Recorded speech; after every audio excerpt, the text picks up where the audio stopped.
Shannon was my little sister's best friend. And so, of course,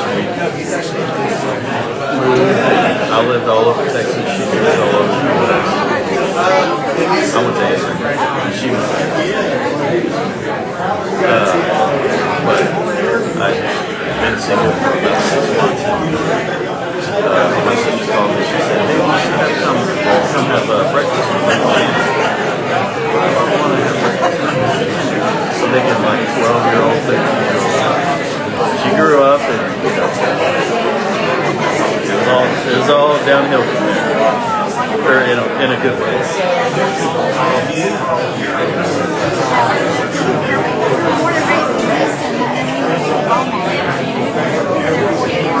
Oh wow.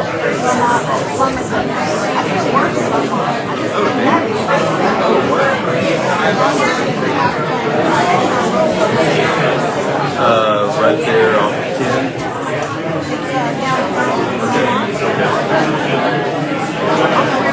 Yeah. My dad had an office for a while, and he took me to a really good little deli. Was it the original Jason's deli?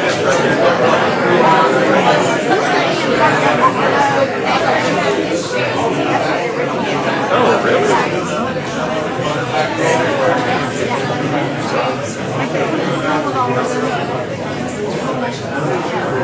Yeah, the guy that, the grandson of the people that started the guy that was at Indianapolis. Okay. Now, all right, everybody, try and find your seats. If we need more chairs, we can pull them out of that closet where Billy's standing in front of. But I want to get started on time, so we have about 5 minutes. If you need to grab some water or a snack, it's up here. Restrooms are on the other side of the lobby.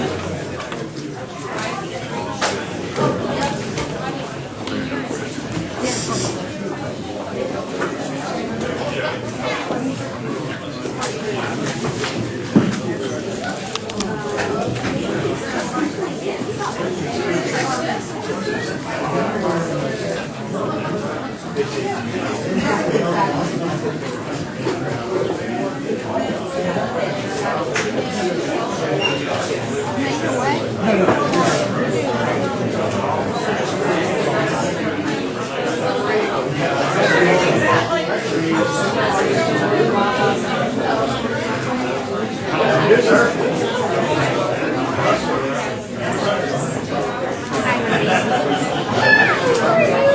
Hey, Larry. Good, sir. How are you today?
pull out and line the walls, or I know there's some empty chairs scattered here and there. Y'all squeeze in. I want to get this started, so again, please find your seats.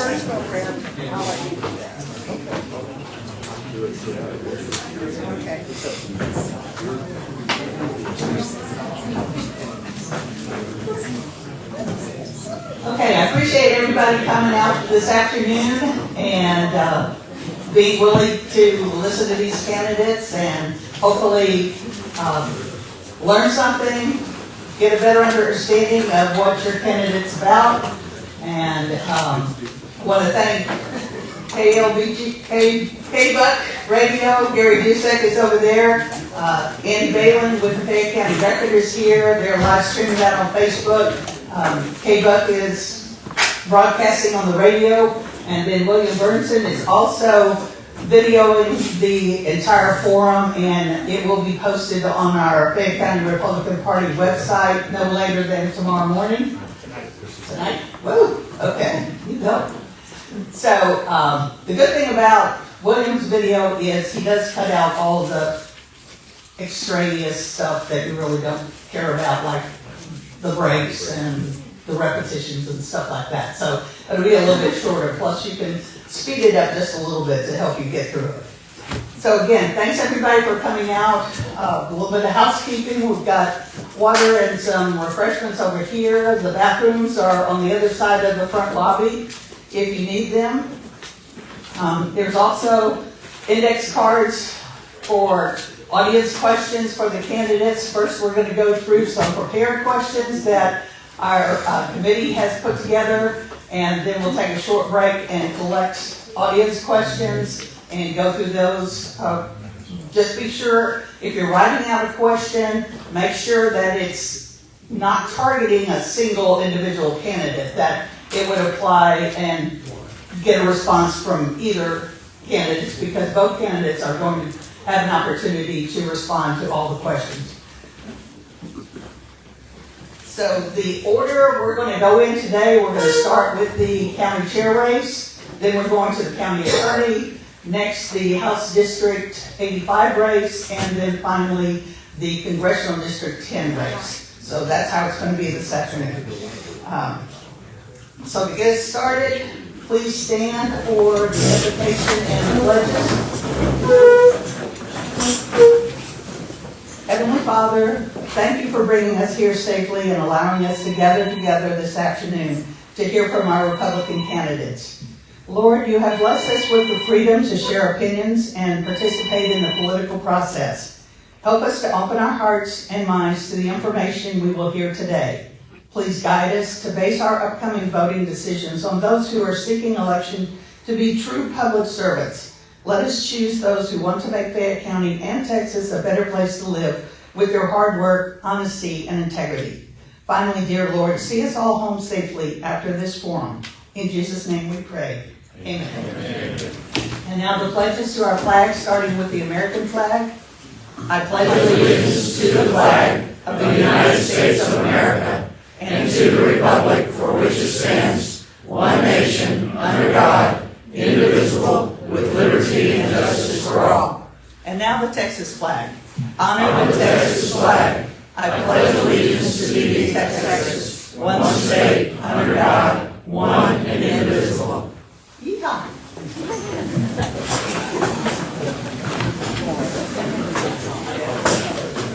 Okay, real quickly, I want to introduce our moderator, our Fayette County Republican Party Vice Chairman, Zach Geezer. He's also your precinct 301. 301, thank you. Precinct Chair.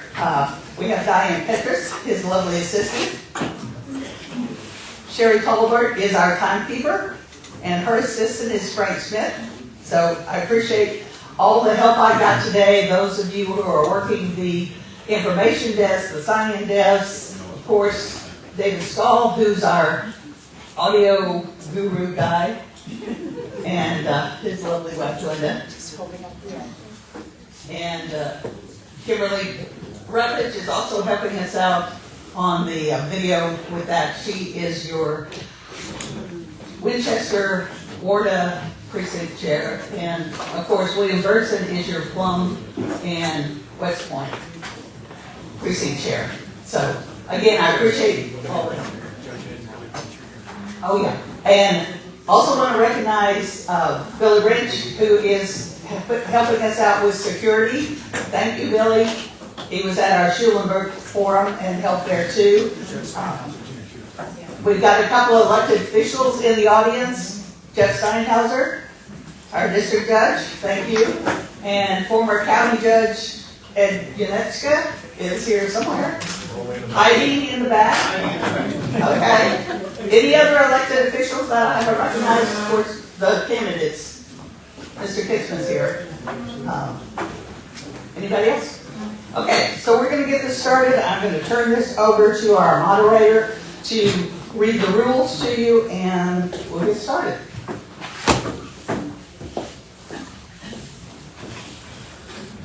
All right.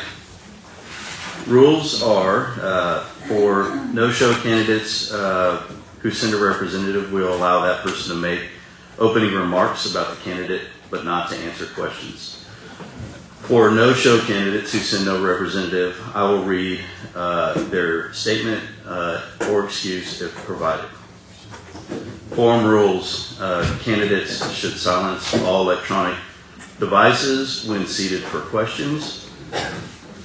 Candidates must focus their response on their own experience, accomplishments, and qualifications for the office they are seeking. Why are they the best candidate for the position? Candidates must not disparage other candidates. If a candidate makes a disparaging remark about another candidate, they will receive one warning. If they continue, they will lose the remainder of their time for that question. With a third attack, they will be removed from the candidate table. Candidates should listen carefully to the questions and answer them completely. They may ask the moderator to repeat the question if needed.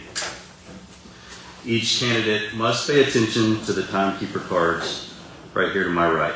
They will have 3 minutes for opening remarks in ballot order, 1.5 minute response time per prepared question starting in ballot order, and 1 minute response time per audience question, and 2 minutes for closing remarks. All candidates will be given the opportunity to answer each question, and questions will be repeated for each candidate before their response. And we will start in ballot order with County Chair, County Attorney, House District 85, Senate District 10. And then last rule is each subsequent question will be initially directed to the next candidate in the ballot order so that every candidate will have questions directed to them first. And first up is County Chair.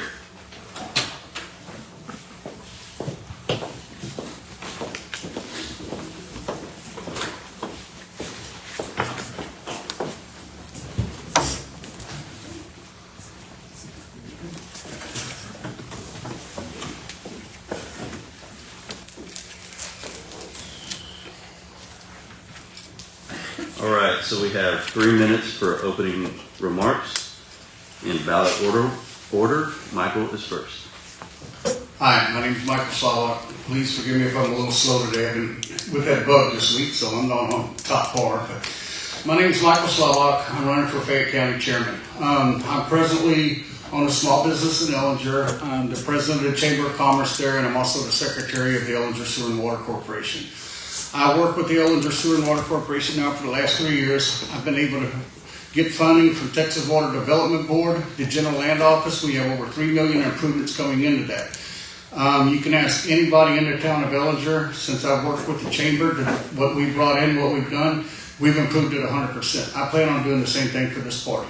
Getting more people engaged, getting younger people engaged, raising funds so we can have the publicity out there and show people that we are a strong county. You know, when you've got 10 times more Beto signs in this county than you do for the current governor, then you've got a problem there. And that's something we got to change. Get people recruited, get them out there and working. I just think I can do a good job. I work hard on the elections. And that's all I got. Thank you. Next up is Deborah. All right, my name is Deborah Frank, and I am your Fayette County Republican Party chairman. I'm the only candidate in this race with grassroots experience and the only one who has a complete understanding of what the chairman position demands in personal time and expense, the political processes, and especially the election process. I learned it firsthand. Since joining the party in 2010, I have been a diligent grassroots worker. I have block walked for Republican candidates and worked campaign headquarters. I hosted Senator Colcore's first meet and greet in Fayette County at my home after our county was moved into her district. I have served as a Republican Women Chairman, President, Election Judge, Precinct Chair, Activities Chair, Vice Chair, and now County Chair since 2017. This is my fourth time managing our primary elections. As many of you have experienced through your church, civic, or other volunteer organizations, the most effective leaders are those who have risen up through the ranks, learning the functions of the organization through personal experience. I've done that. I've attended every county and state convention since 2010, representing Fayette County and helping to determine the state party rules, platform, and legislative priorities. I have built excellent relationships with our elections administrator, SD 18 committee reps, and our legislators. I'm an effective leader because I'm inclusive and responsive. I am open to new ideas from our membership and especially the executive committee, which is your precinct chairs. The true power of the party lies with your precinct chairs. In reality, party is a misnomer. The work we do is serious, and I take my responsibilities as chairman seriously. The duties of the county chair are outlined in the Texas Election Code, directing how to manage the primary elections. This includes accepting ballot applications and filing fees, coordinating with our local elections office, scheduling ballot draws, filing reports with Secretary of State, recruiting election judges and clerks, observing the ballot counting on election night. The chairman's role is to support all Republican candidates in the primary, then the winning candidates in the general elections. Our primary elections have run very smoothly under my leadership. I'm running for county chair to ensure the continued success of this county's Republican primary elections and give voters every opportunity to educate themselves on the candidates and issues. Hosting candidate forums like this one is one way we accomplish that. I'm honest, experienced, organized, professional, responsive, and dedicated to running informed and fair elections. I ask for your continued support and your vote in the March 5th primary. Thank you. Okay, next we're going to move on to the prepared questions. Just as a reminder, it's a 1.5 minute response per question, starting in ballot order. So we're going to start with Michael. First question is, explain how your personal background, education, and work experience make you the best candidate for chair. I am very much 100% of people. I don't wait for them to come to me, I'll go to them. I've got 10 years military experience, which was good, and I run my own business. I go forward on something. When I say I want to do something, I do it. I'm very open to ideas. I mean, there's so many things you could do to bring up publicity for this party. Just small things. And my personal background, like I said, I'm an organizer, I'm a hard worker, I'm a manager, but I'm also one of those, I do not micromanage. If somebody knows what they're doing, get out of their way, let them do their job. Don't sit there and harp on them. And that's what I like doing, is having people around me that can work. That's why in Ellinger, certain things like the bingo, we've increased it tenfold since it ever started. Because we don't micromanage, we let people do their duties and put them in the spots where they can. That's what I plan on doing with this party. Thank you. Pardon. No worries. Deborah, explain how your personal background, education, and work experience make you the best candidate for chair. Okay, I worked for AT&T, started out as Southwestern Bell, then morphed into AT&T. Anyway, worked for them for 37 years and worked my way up from long distance operator to the time I retired. I was team leader for second level top project management team. I learned to be very customer focused, dedicated to my job. I was sought out for promotions and special projects just because people knew that if I started something, I would finish it, I would do it right, and I would get it done on time.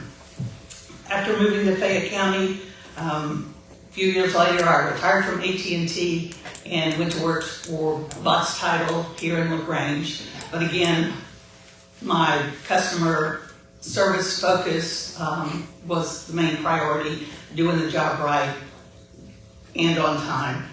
I always honor my commitments, and I'm responsive, and I think those skills have served me well throughout my professional career and as county chair, as well as in my personal life.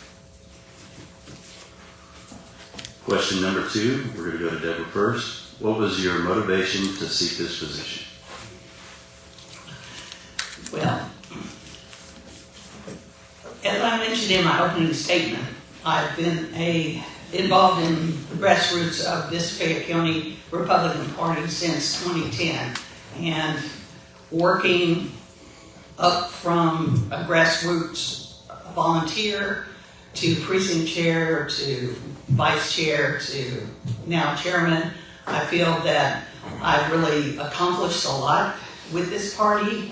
When I first became vice chair in 2014, we had only one county seat was filled by a Republican.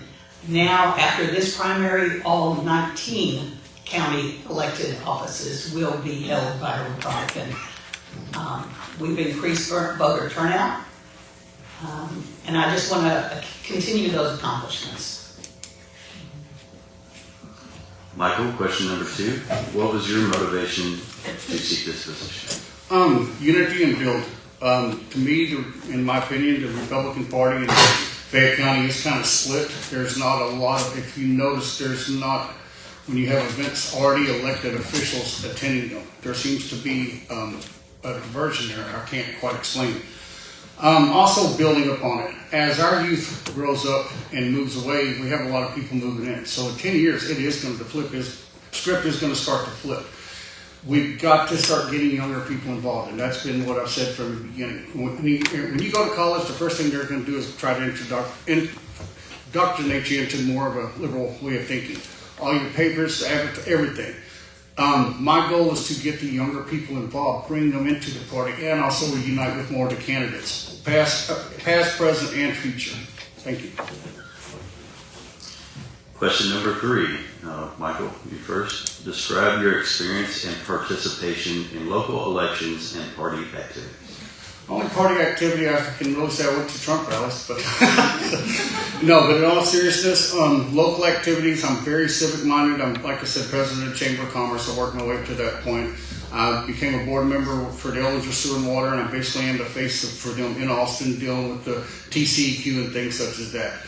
Local elections, I've tried to endorse people, help people, put signs out and everything like that. As far as being affiliated straight with the parties, I have not as much because I've been concentrating on my hometown. Once I've got my ducks in a row there, I feel that I can spread my wings a little more and help more on the Republican side of the county chair part. Thank you. Deborah, question 3 is describe your experience and participation in local elections and party activities. Since I got involved in the party in 2010, I believe it was the next year I first volunteered to be an election judge. I worked in several different precincts wherever they needed me. I worked in Grange, I worked in Hollisville, other locations. But starting out as an election judge, then you learn the actual election process. From there, as vice chair, I have helped with the election office with every single election, whether it be helping to man the phones in the office or running supplies if they're getting low on ballots, something like that. I've always helped out. Now that I'm county chair, of course, I can't really get that involved in outside of the primary elections as far as helping, but I'm still there to observe the return of the ballots and ballot counting for the primary elections. So, again, I've attended or participated in one way or another in every single election, be it primary or general election, presidential election, amendment elections, every one since 2010. Question number 4. So, Deborah, which planks of the Republican Party of Texas platform are most important in your opinion? Are we talking about planks or priorities? Which planks, plural, of the Republican Party of Texas platform are most important in your opinion? All right, I don't remember the numbers, but the ones that involve election integrity, securing our borders, banning gender modification of children, stop sexualizing our children in Texas, defending our gun rights, and school choice is out there. So those are the ones I can think of off the top of my head. Michael, question number 4. Which planks, plural, of the Republican Party of Texas platform are most important in your opinion? Well, I don't want to give my opponent a boost in the election, but she answered exactly what I would. I think we said the gender modification, school, your patient, come on, speak right. Your school choice, immigration is a huge deal. We've got to stop the flow of drugs into this country. And basically also Second Amendment and just people's certain rights. Stop being so intrusive in people's lives. That's all. Okay, question number 5. We're going to start with Michael. Given that a lot of Americans feel our country is losing its way, what do you think is the number one issue facing Republicans in Fayette County, and how would you work to address it? The number one issue facing Republicans are citizens themselves. The elected officials are citizens who are Republicans. I'll reread the question. Given that a lot of Americans feel that our country is losing its way, what do you think is the number one issue facing Republicans in Fayette County, and how would you work to address The number one issue is probably drugs. Well, actually, there's 2 issues. I'm sorry, I can't limit it to one. 2 issues that are the biggest is immigration and drugs. Because you have so many people coming across, it's overburdening everything from the jails to the highways. People don't just look at people, but you got to look at the number of cars on the road and maintenance. Along with that, your drug trade is coming in. And I think if you notice more and more and more and more of our young people are getting addicted to drugs. What's the answers? I think stiffer penalties in the beginning. I think a lot of education is with it. But we have got to stop Washington from keeping these borders open, because that is our biggest threat right now. Deborah, question number 5. Given that a lot of Americans feel that our country is losing its way, what do you think is the number one issue facing Republicans in Fayette County, and how would you work to address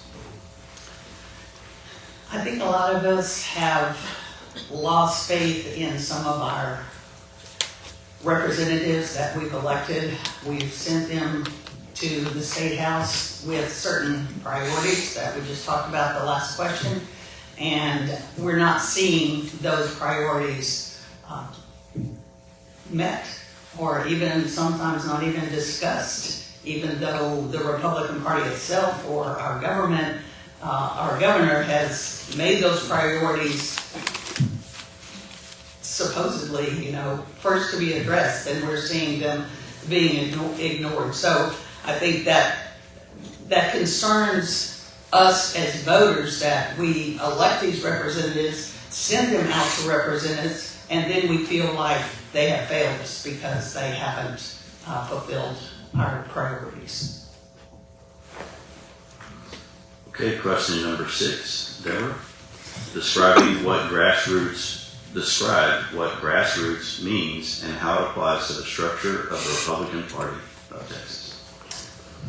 Again, as I addressed somewhat in my opening, grassroots means getting active in the party, going out and supporting your candidates, block walking, working at headquarters, volunteering to put out signs. Don't just complain about, oh, I don't see any signs. Well, come to the headquarters. I had habit signs left over. So if they were free for the taking, all they had to do was show up at headquarters. Also, as far as grassroots, I like to encourage candidates at the local level for our school boards, for our city councils. I want to see good conservatives in those positions, and hopefully they'll get the experience and the confidence to move up and run for higher offices. Michael, question number 6 is describe what grassroots means and how it applies to the structure of the Republican Party of Texas. Grassroots, simply put, is simple things like the late great Mr. Tommy Hudson did when he'd have sign drives to the Subway restaurant here to get the word out toward the Republican presidential party at that time. Grassroots is little things like this, Lavaca County, where they have pulled pork plates to go and they organize people and get them together to work together to raise money for the Republican Party and to get the word out. To me, grassroots is more involving people. Simple things at the fair. You could have a food booth. That way you can meet the candidates, get candidates working there, also raise money for the party, and you're donating back to your local fair. So it all works out. To me, that's what grassroots is getting young, old, everybody involved, pulling them together to work. Okay, question number 7. We'll start with Michael. Name some of the legislative priorities adopted at the most recent Republican state convention and why legislative priorities matter. The ones adopted, I know that they worked on immigration was a big one. I'm not the number one on that, stating it down the line. I know one of the deals, it was the immigration. Also, as I've said before, I think they worked a lot on the gender how do you say it? Gender modification is what they call it. I'll call it weirdness, but that's what they were working on, and that's what needs to be more common sense roots, grassroots efforts, things us, normal people care about is what needs to be adopted more. And I think that's what the Republican Party has been trying to bring in. Deborah, question 7 is name some of the legislative priorities adopted at the most recent Republican state convention and why legislative priorities matter. Okay, here are the 8 that were adopted in the 2022 state convention. Election integrity, secure the border, ban gender modification of children, stop sexualizing Texas kids, defend gun rights, pass school choice, ban Democrat chairs, and abolish abortion in Texas.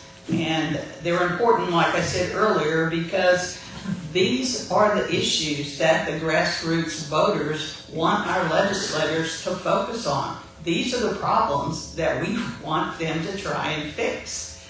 And again, if we elect our representatives and they go to go to Congress and don't fulfill what we feel is our Republican priorities, then there's where the disappointment comes in. Question 8, we're going to start with Deborah. According to the Fayette County Executive Committee bylaws, what is the purpose of the Executive Committee? Executive Committee, I think I also mentioned in my opening, they have the power of the local party. All decisions that are made by the Executive Committee. I have 1 vote. We have 12 precincts. Right now I have 10 of those precinct chair positions filled. But precinct chairs make the decisions for the party as a whole. Michael, question number 8. According to the Fayette County Executive Committee bylaws, what is the purpose of the Executive Committee? Yes, to basically make the decisions for Fayette County. It's almost like a board of directors the way I look at it. I'm going to be an elected representative, hopefully, but the Executive Committee is the one who makes decisions. It's always like I tell them in Ellinger, I'm so strong there that I don't even have a vote in the Chamber of Commerce. In this committee, you would have a vote, but that's where you bring everybody together to get everything worked out and where everybody kind of gets on the same page. Okay, question 9. We're going to start with Michael. The term rhino, Republican in name only, is often bemoaned by many on social media and in casual conversation. Now that Fayette County will have 100% Republican representation, what will you do as a chair to promote true conservative Republican principles? Promote those. I mean, what I can do as a chair is just promote what my values are and what I feel. But it's the voters who are going to have to bring that to whether. There are some rhinos out there that's everywhere. I am a true, I've been a Republican since Ronald Reagan. I mean, I was a Reagan baby. And, but you can't do anything in the party. You've got to work with people and try to bring the good people in. But it's up to the voters on who gets elected. Okay, Deborah, question number 9 is the term rhino, Republican in name only, is often bemoaned by many on social media and in casual conversations. Now that Fayette County will have 100% Republican representation, what will you do as chair to promote true conservative Republican principles? I touched on this a couple of answers ago, I think, talking about encouraging grassroots activists and true conservatives to run for local offices like school boards and city councils, things like that. Put them in at the bottom, let them get their feet wet, get comfortable with being a public figure, and hopefully they will move up to higher positions, and we will build on that conservatism that's starting at the grassroots level. Great, that concludes the prepared questions. We will walk through the audience to see if there's any audience questions.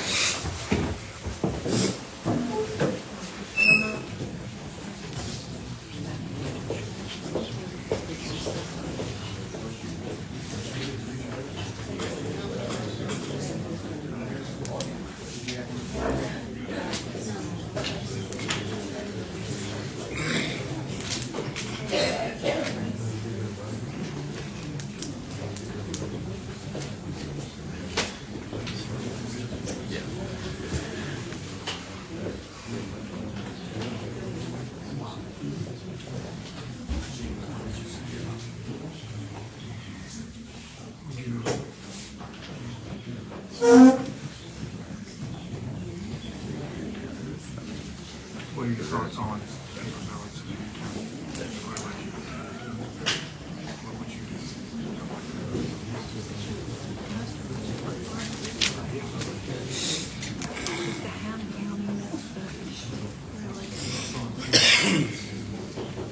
Mike, the use of paper. I don't know who makes those cookies out there. They're good. Who wasn't in charge of it? Yes, sir. To increase and improve professional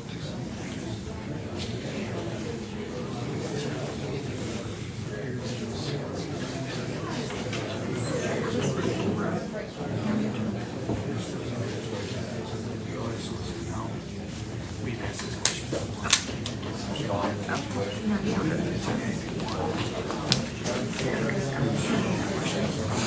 Okay. Yeah. Okay.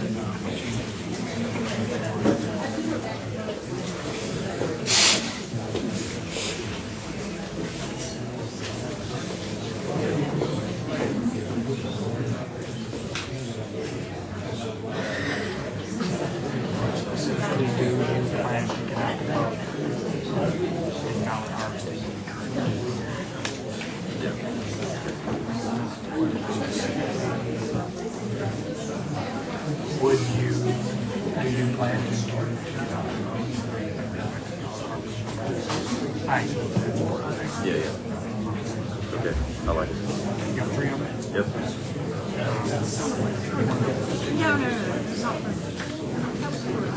Okay.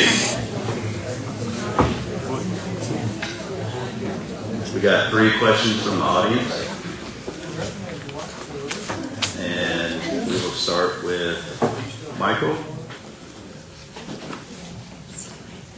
First question is, what specifically do you plan to do to get out the vote? I.e. ballot harvesting and encouraging early voting. Just getting the word out, getting more people aware of everything. Like I said, the one thing I feel we can do with this party is get a lot younger people introduced to it, because we all know how we're going to vote. I mean, to me personally, I feel when you're 40 years old, you basically know which way you're gonna go. You're not gonna influence one way or the other. Just the younger generation, you gotta tap. Get it in the schools, be sure and try to get everybody 18 registered and keep working from there. But get out there with the people, get your face known. Like I said, have little fundraisers, have the kids getting together, work on an organization so they want to come out and do things for the party. Deborah, what specifically do you plan to do to get out the vote, i.e. ballot harvesting, encouraging early vote? Well, of course, encouraging early voting is important, and if you'll look at my little push cards I've got on the tables on the back, I have all of the hours and dates and times for early voting. Of course, all early voting is going to be at the election administrator's office, but then I also have the polling locations for March 5th. So putting out the information, I know it appears in the newspaper, but I feel like keeping these little push cards with you is just kind of a reminder of where it is. And forgot the rest of the question. What specifically do you plan to do to get out the vote, i.e. ballot harvesting, and encourage early vote? Okay. Well, things like this candidate forum. I feel that if voters have an opportunity to listen to their candidates, they're going to be more comfortable making a decision when it comes to marking their ballot. That's why we had the forum for the propositions last fall. We had Second audience question, Deborah. What are your thoughts on term limits? I am in favor of term limits. I have very little hope that our current Congress would ever vote themselves term limits because they're just in there for the most part for a payday and you know what they can get out of it. I'm talking about our federal government, and that's where it would have to start really. So yes, I'm in favor. Do I have any hopes that it's going to happen anytime soon? Not so much. Michael, second question from the audience. What are your thoughts on term limits? 100% for them. The longer somebody's in, the more power they wield, the more control they have. It's almost like a tenured professor or something. Once they're in there like that, you can't get rid of them. And that's where the rhino comes up so much because they get so influenced by lobbyists and they're so influenced by the money that it don't stop. So I'm 100% for it. I think 2 terms is more than enough for anybody. And then last question from the audience. Michael, we're going to start with you. What are your thoughts on the use of paper ballots and hand counting to improve election integrity? Paper ballots and hand counting? The machines do a good job, in my opinion. I mean, if you want to go through and hand count everything in the world, you can, but I think that with automation, as long as they're tested beforehand and proven to be factual, that's the way to go. Deborah, what are your thoughts on the use of paper ballots and hand counting to improve election integrity? Well, first of all, Fayette County does have paper ballots. Whether you're talking about the optical scan ballots where the voter actually fills in the little bubbles next to the names, or the early voting that pre-printed just because it's a countywide voting situation, all of those are documentation of the votes. They are held and protected. And like Michael said, I've attended the testing of the counting machines. There's several tests before each election. There's tests immediately before the counting starts. There's tests after it. And also, some people may not know this, but there's also a sample hand count. The Secretary of State tells each county which precincts that they have to go back and manually hand count. So there is a sampling of hand counting. Okay, now we're going to move on to closing remarks. We'll start with Michael. We have 2 minutes for closing remarks. Okay. I'm going to start off by apologizing. As soon as this is over with, I got to go. Me and my lovely bride have to volunteer tonight in Bellinger at the community center, so we've got to be there, have everything ready for them when they come in at 3. So I apologize for not sticking around. I would love to see this. I'm very good at what I do. I'm very good at working with people. I feel I can energize this party. I feel I can bring more young people into it. As I said, the older we get and the more people that move away, the more people you have come in, I can't even say the word now. You're going to change the way it is. I mean, your people moving in do not have the same core values as you do that we in Fayette County have. I've been here from kindergarten through high school. I got out of here as soon as I could, and I could not wait to get back. And I think most of you know what I mean by that. So my wife and I own several properties in Elvig. We have a little bed and breakfast, my business there. We're not going nowhere. Everything I do for this county is for the future of it. So please vote for me, and I promise you, you will see a lot of fun coming. Thank you. Deborah, you have 2 minutes for closing remarks. All right. The chairman position, if conducted responsibly, is a full-time job.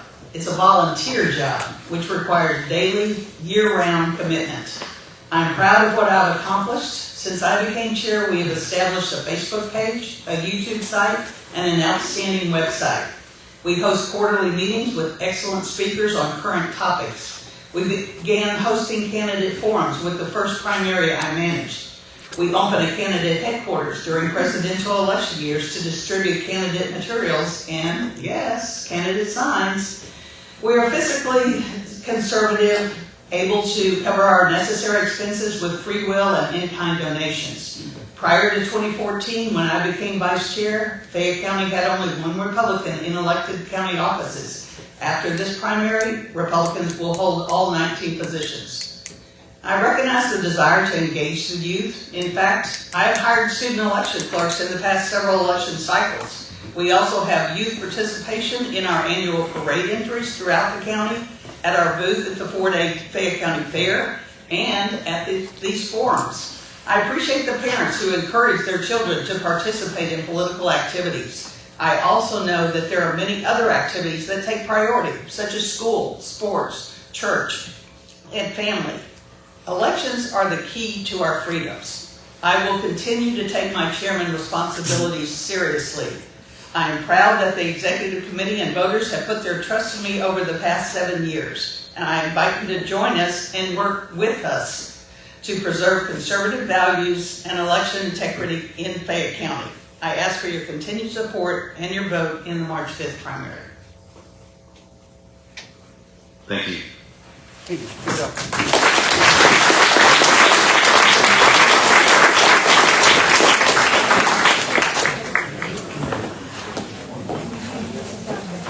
Next up is County District Attorney candidates. We need a break. James Herbrich and Bart Elvig, please.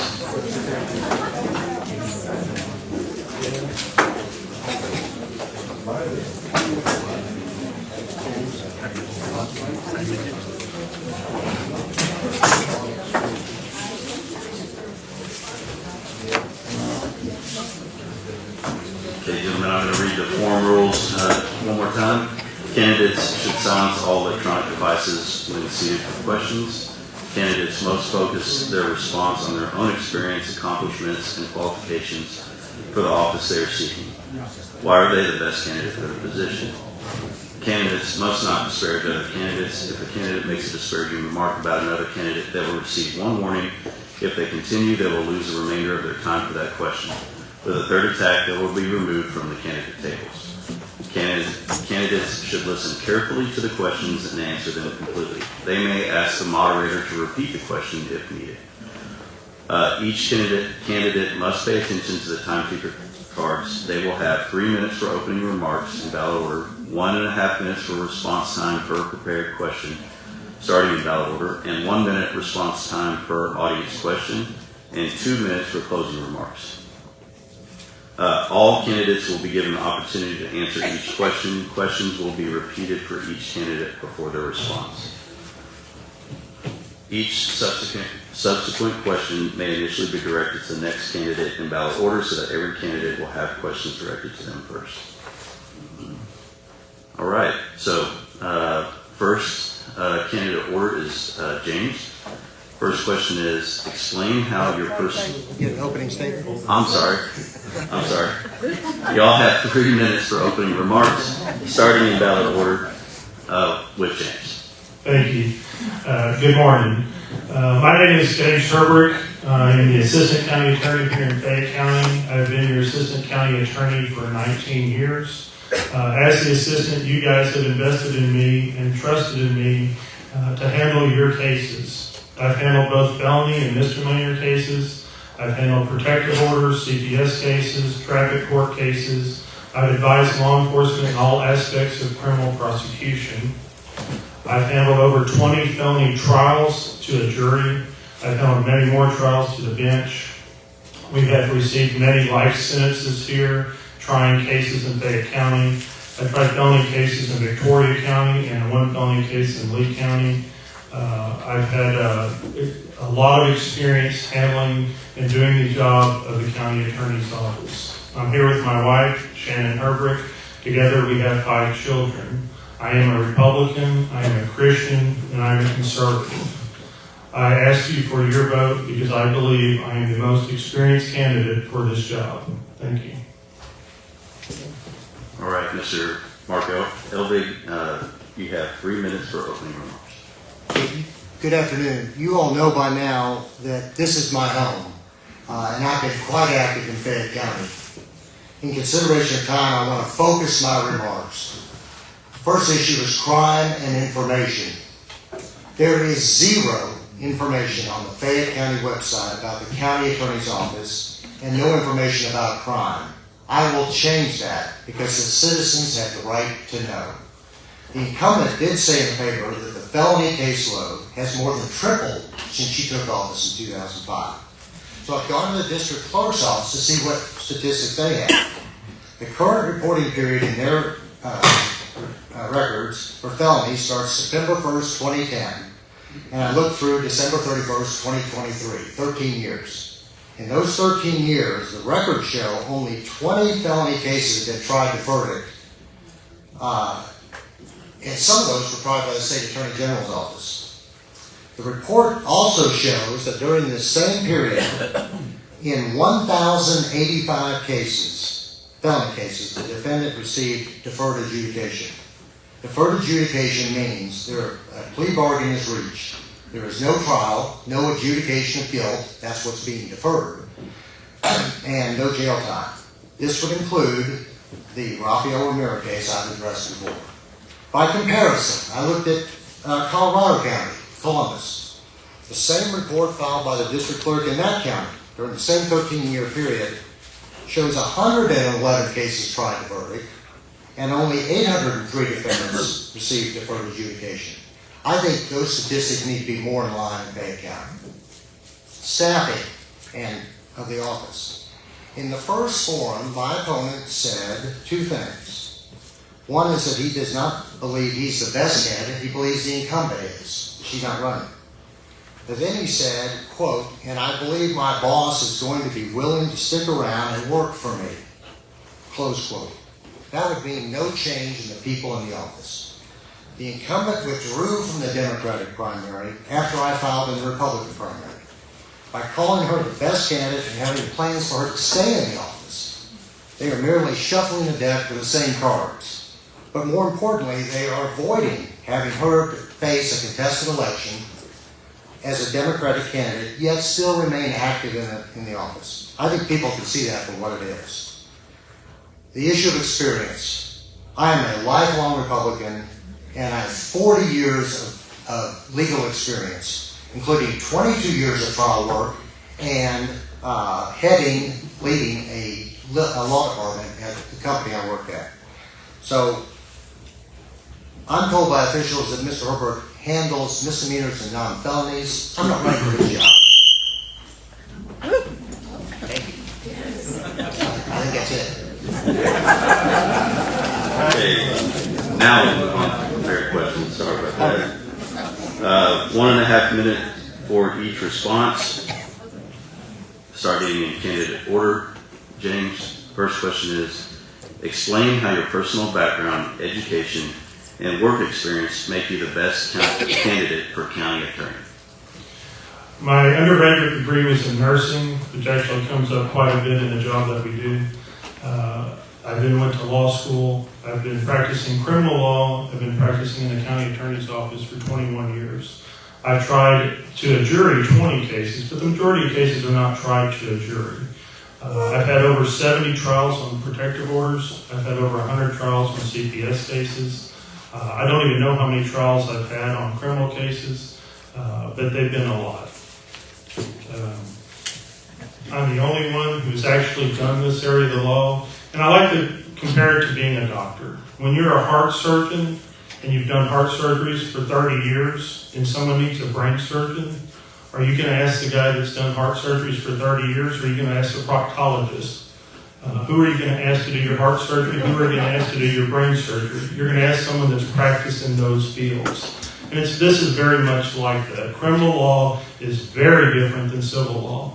The rules that apply, the rules of evidence that apply, the statutes that apply, it's a lot of law, it's a lot of statutes, it's a lot of case law, it's a lot of criminal statutes covering about 10 different volumes of books. Very different than civil law. Thank you. All right, Mark. The first question is, explain how your personal background, education, and work experience make you the best candidate for county attorney. I think my lifelong experience in working with people, being hardworking, diligent, honest, and the broad experiences I've had over those 40 years in my career make me the best candidate in this race. I can learn, and I have learned, a lot of different areas of law. When I worked for Core Laboratories, I didn't know any of those things, but I rose to become general counsel, where I served for 13 years, successfully. When I was in private law firms and doing trial work, I was elected to be the partner in charge of the Houston office of a 300-member, 320 firm. I have succeeded in everything I've done in my career, and I think that's what qualifies me. I can learn anything, and I've proven that. But I think I have the broad experience that is needed. I think I'm fair and impartial to people, and honest and hardworking. And those are the traits that I would use to succeed in this job and handle it well, and to make the citizens of Fayette County proud to have me as their county attorney. Question number 2, we're going to start with Mark. What is your motivation to run for this position, and how many years do you expect to serve? Well, my motivation to run is that I like to serve wherever I am. I've been out here in Fayette County and have been involved with a number of organizations as a volunteer on boards of different organizations. I am now teaching school as a substitute teacher. I just like to be involved and to help people, and I enjoy working with the kids, trying to set up and to be a role model for people on how to act. So my motivation to run for this office was because it was available. And I think the voters needed a choice. They haven't had a choice for this office in over 50 years, the best I can determine. And I think they needed a choice, and as opposed to being told who their county attorney is again and again and again. So that's my motivation. How many years do I plan to remain in this office? Well, I'm going to take it 4 years at a time. I have no idea. I mean, I can't sit here and say I pledged it's 12, 16 years or whatever. But I plan to do these first 4 years, and then you all are going to judge, if I run again, whether I deserve a second term. It's up to you, not to me. James, question number 2 is, what is your motivation to run for this position, and how many years do you expect to serve? I've always wanted to be involved with law enforcement. I've always wanted to be a servant.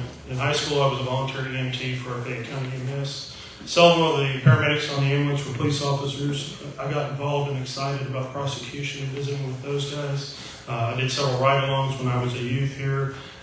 Going to law school, it's what interested me. So I did a clerkship at the First Court of Appeals. I also did a criminal clerkship while I was in law school. And it's what really excited me. It's what I've devoted my career to. It's my passion. And I think that shows. I've been very involved here at the county attorney's office. We work 40 hours a week plus. I'm on call 7 days a week, 24 hours a day. Have been for the last 19 years. This is what I do for a living, and this is what my passion is. As far as how long I plan on doing it, as long as I feel comfortable in doing this job. I'm in the middle of my career. Like I said, I've done this for 21 years. I see a long career ahead of me. Question number 3, we're going to start with James. Describe your trial experience with number and types of cases, including appellate cases, if any. That's going to take a little while. I've tried many sexual assault cases, continuous sexual assault cases, cases where children were victims, a few cases where the adults were the victim. In Victoria, I started out, I had 2 felony trials in juvenile court. One was a sexual assault to child case. The other case was an aggravated assault on a public servant that happened within the TYC unit that they had down there. The other case was a felony DWI case.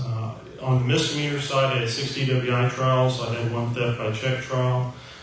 Coming to Fayette County, the first trial I had was Wardell Moore. He received a 75-year sentence.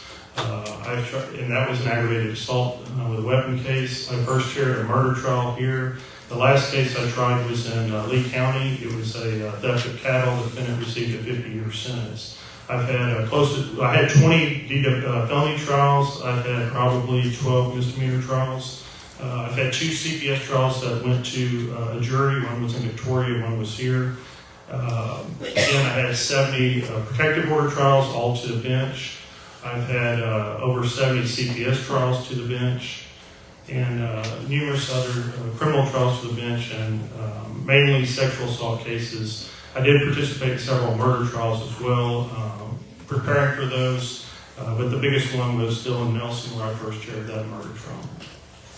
And as far as appellate work, I've been in front of the 13th Court of Appeals on the stop. Yeah, he's going to make a noise. All right, Mark, question number 3, describe your trial experience with number and types of cases, including appellate cases, if any. Okay. Well, let me start by saying what gets lost in the translation is all this work on corporate matters. For the first 22 years of my career, I did trial work and appellate work. I started at the city attorney's office in Houston, coming out of UT Law School, and I was there a little over 2 years. And in those 2 years, I probably tried 20 to 30 cases, first chair.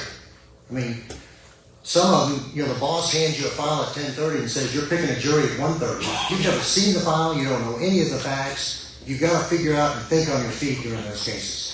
But I've also then, with law firms, represented businesses that were being sued to go out of existence. You might have heard about that in the news here locally, federally. But, there's a lot of pressure with that. The other thing I've done is I've handled appeals. I've handled appeals on the state level, and I was out of law school 6 months when I handled an appeal to the 5th Circuit Court of Appeals in New Orleans. 2-1, 3-judge panel. I then argued the case en banc. 15 judges handled that. We lost 8-7. It was the constitutionality of an ordinance. And then I wrote the brief to get it heard by the Supreme Court, which accepted the case, but my boss stepped in and said, I'll take this one. So he went to Washington, not me. But I've handled 22 years, I'd say 40 to 60 cases, first chair to trial, from jury selection to verdict. Question number 4, we'll start with Mark. What are your thoughts about the current condition of our county jail and what should be done about it? As an example, leave as is, remodel, rebuild, etc. Okay.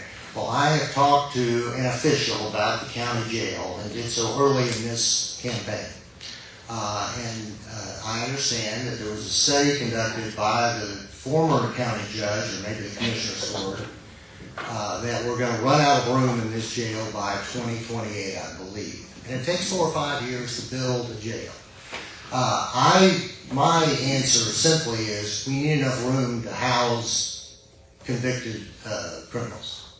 And whether we do that by building a new jail, whether we remodel this one, whether we farm them out to other counties and house them elsewhere, I don't have an opinion one way or the other. I'm going to study the economics of it. But I do want to make sure there is room for convicted criminals to be housed and put away in jail or prison or wherever they need to be. James, question number 4. What are your thoughts on the current condition of our county jail and what should be done about it? As example, leave as is, remodel, rebuild, or accept? Well, remodeling would be out of the question because it would actually be more expensive than building a new jail. When you remodel a jail like ours, you have to come up to current standards, which means you'd have to tear everything out and start over. We are running out of room. We're currently housing 5 inmates in Lee County. We are going to need to build a new jail. We are going to have to bite that bullet at some point in the near future. We're closer to building a new jail than we're not. I'd like to also expand on my last question a little bit. I didn't get to finish talking about it. In addition to all the trial experience I talked about, I've tried hundreds of cases to a jury, to final verdict in traffic court, at the same level that Mr. Elvig was talking about. I've also handled hundreds of bench trials in traffic court. As far as appellate matters, I've been the appellate department of our attorney's office. I've been to the Third Court of Appeals. I've had my case taken to the Supreme Court of Texas. So I've had quite a bit of appellate experience as well. Thank you. All right, the 5th question, we're going to start with James. It has been alleged that the county attorney's office is soft on crime. What is your response to that? Definitely not. We've received multiple verdicts of life sentences, 50 years, 35 years, 25 years, 75 years. There's been some discussion about these deferred adjudications. Let me tell you, deferred adjudication does not mean no jail time. That is false. A lot of the people that were placed on deferred adjudications received jail time as part of their plea.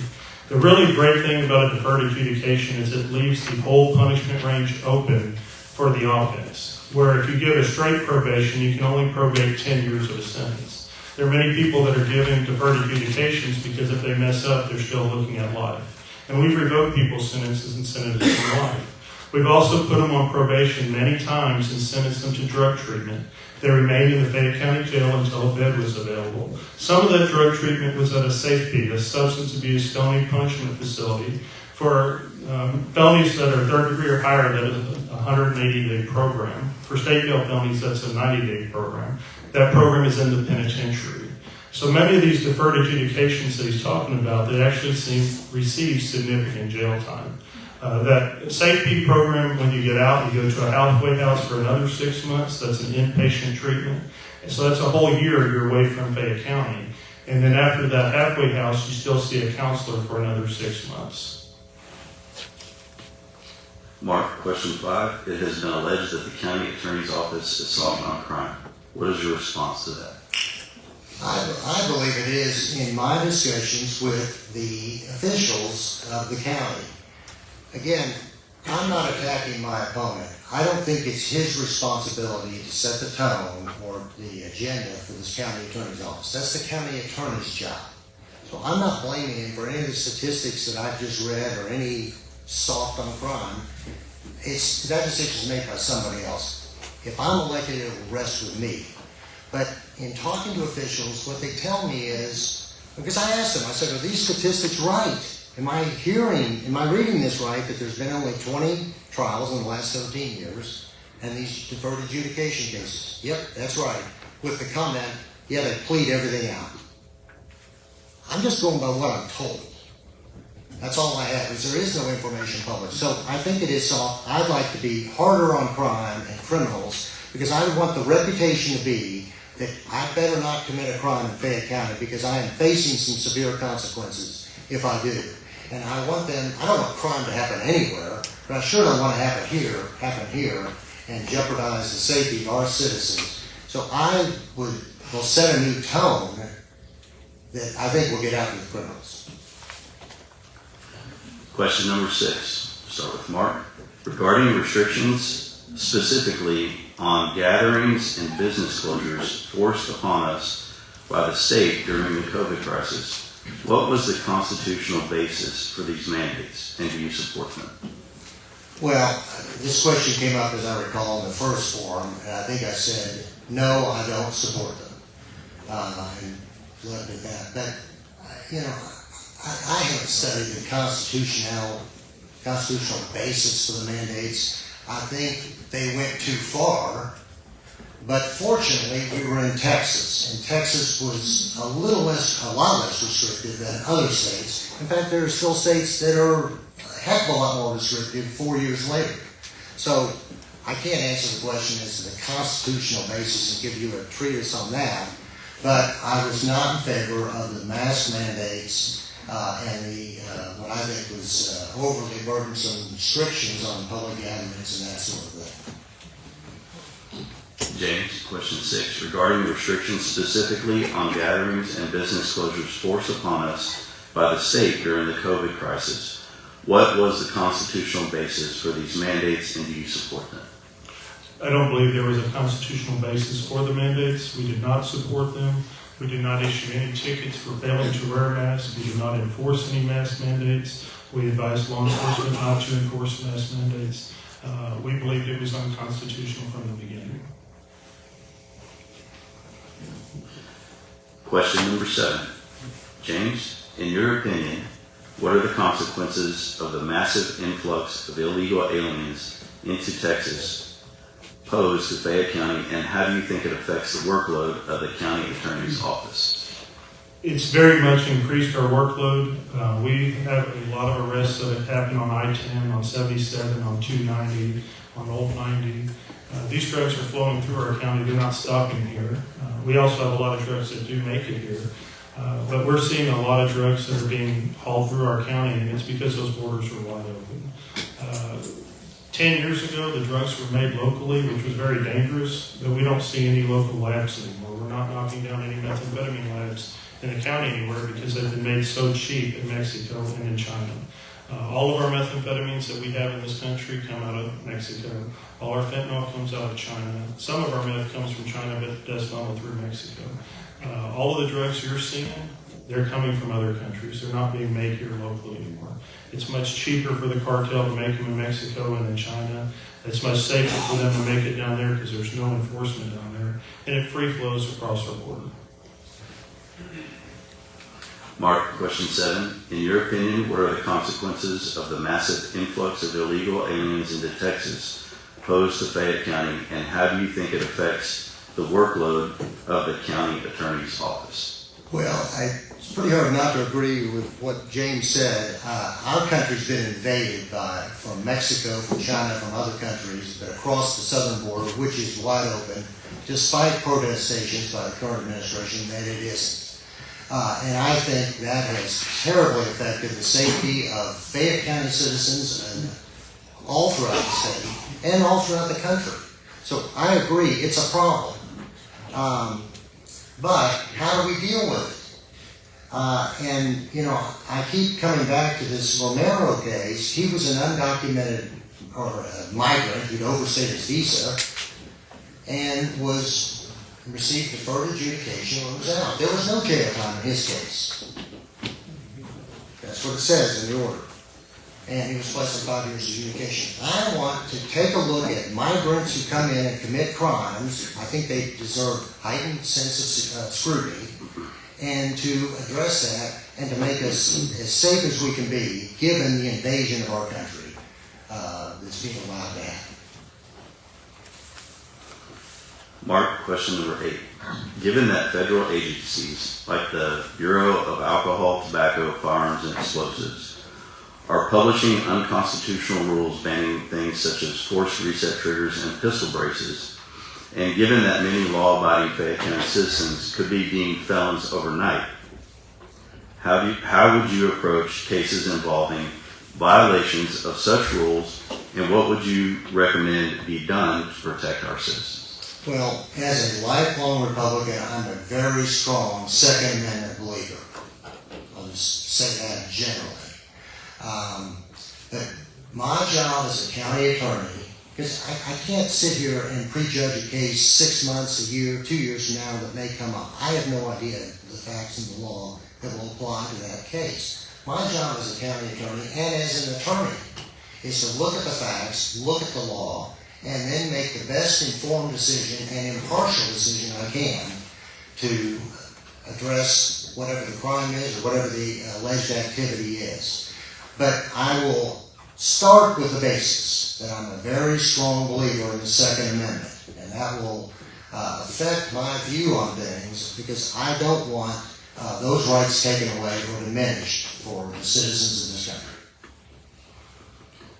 James, question 8.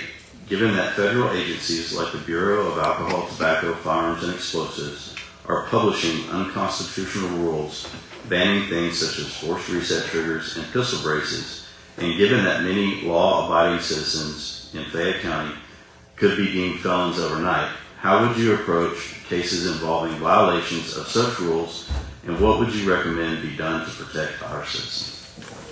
Well, first of all, those are federal crimes, so we actually have no role in enforcing those crimes. We're not allowed to arrest or prosecute federal crime. So our role is not to do anything with those because it doesn't affect us. As a Second Amendment advocate, our role is to vote and to put the right people in place that put those things aside and pass proper legislation. But we're not involved in prosecuting or arresting people for violations of federal law. If it does not come across our desk, there's nothing for us to look at. We recently had an individual, the federal government came down to seize his reset trigger. He asked the sheriff's office to be present for his safety, and so our sheriff's office did do that, but they were not there to enforce federal law. They were only there at the request of that resident. We do not enforce federal law. Okay, question number 9, starting with James. Can you describe the situation where a law may be unconstitutional and the challenge it presents with respect to enforcement?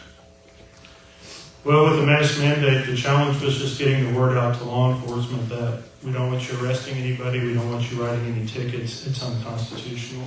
And the challenge is just getting that word out there fast and making them understand what the law is, which we did. We got out really quick, we called all of the supervisors. We had discussions very early on, the first few weeks of that, and nobody, again, was written a ticket. There's other laws that have been declared unconstitutional that have been enforced for a long time, but they were declared unconstitutional for weird reasons, like they were unconstitutionally vague. And sometimes when you read a statute, you don't believe it's vague, but the courts believe it's vague. So you're not always will you be on top of it, and sometimes it's just getting the word out once something is declared unconstitutional. Hey, we can't do this anymore. So we have classes when that stuff comes up. We educate our officers when that comes up, and so does the state. They send out bulletins on that. Mark, question number 9. Can you describe a situation where a law may be unconstitutional and the challenge it presents with respect to enforcement?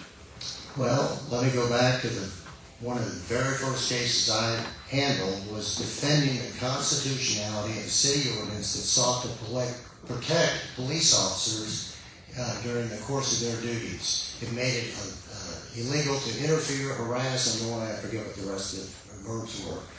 But I defended the constitutionality of that city ordinance. That is a case that went to the Fifth Circuit Court of Appeals. We lost 2-1. I was 25 years old arguing that case. And then 6 months later, I was back before the full 15 judges, which is an intimidating sight, I can tell you. And we lost 8-7, and then we lost, my boss lost 8-1 in the Supreme Court, so I did better than he did. But, obviously we couldn't enforce that law after that. It was determined to be unconstitutional. It would be the same thing for any law. It's determined to be unconstitutional. You can't enforce it. I hope that answers the question. Mark, question number 10. What are your thoughts on the county attorney's office budget? What changes, if any, would you recommend? And how would you use SB 22 funds? Well, I've had to dig around to find the budget. My understanding is the Fayette County budget is about $30 million, $31 million, something like that. The county attorney's budget is, best I can tell, $695,000. At least that's what's in the page on county attorney.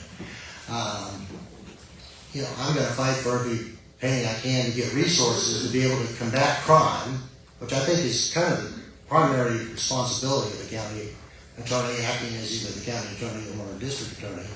But I'm going to fight for resources to make sure we have the proper staff, because I don't plan to do this alone. I plan to staff it with the best people, whoever they are. And I'm going to do that, but I'm going to fight for those resources. And the last part of your question was, how am I going to use, is that asset forfeiture funds? I don't know the law. I don't remember the last part of your question. How do you use SB 22 funds? Well, I need to study SB 22, and I will. just like I've done everything else in my career. If I don't know it, I'll find out about it and I'll figure out an answer on how to use those funds.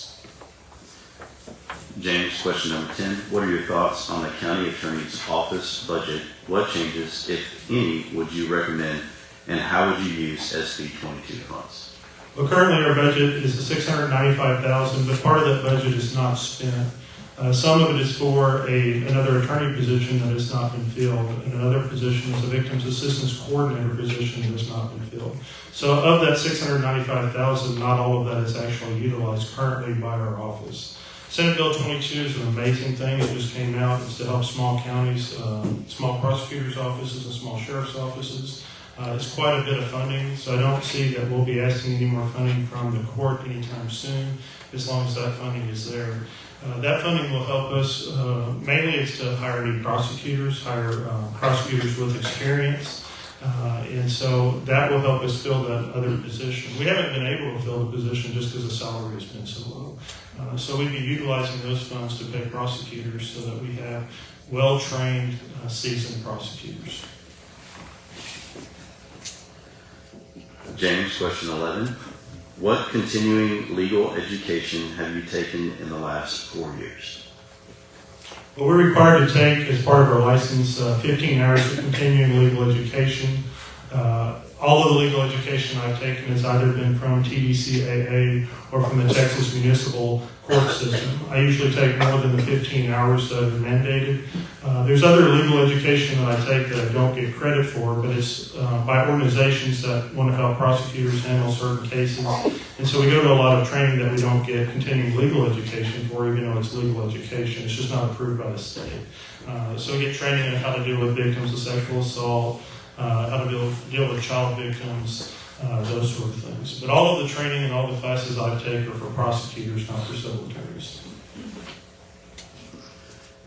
Mark, question 11. What continuing legal education have you taken in the last 4 years? Perfect timing. I just completed 15 and a quarter, 15 and a half hours of continuing legal education on criminal law.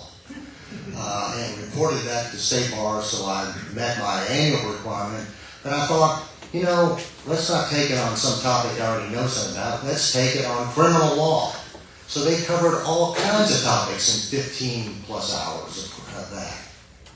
Prior to that, when I moved out here full-time in July 2021, I started practicing local law, guardianships, ad litem appointments, wills, deeds. So I took the continuing education course on guardianships so I could do my first guardianship, which I had never done before, but I think handled it very well. And I would do the same thing in this job as I've been able to do in that role, in my other roles in my career. And I will take the education, I will learn, I will read about it, and do all that, and I will be a good county attorney. Mark, we're going to start with you for question 12. What programs and policies would you implement as county attorney to reduce crime and increase public safety in the county? Well, first thing I would do, and this was my first point, is I would improve the communication with the citizens of Fayette County. Right now, if you go on the Fayette County website, you see a link for the district judge, the district clerk, the county tax assessor, the auditor. There is no link for the county attorney's office. So I would immediately put one up, and I would start educating the citizens of Fayette County about what our office does, criminal statistics and successes we have. Again, not revealing confidential information, but just telling the citizens, this is what we're doing and how we're accomplishing it. I think you deserve that. So I would improve that starting immediately. Then I would also take a harder line on criminals.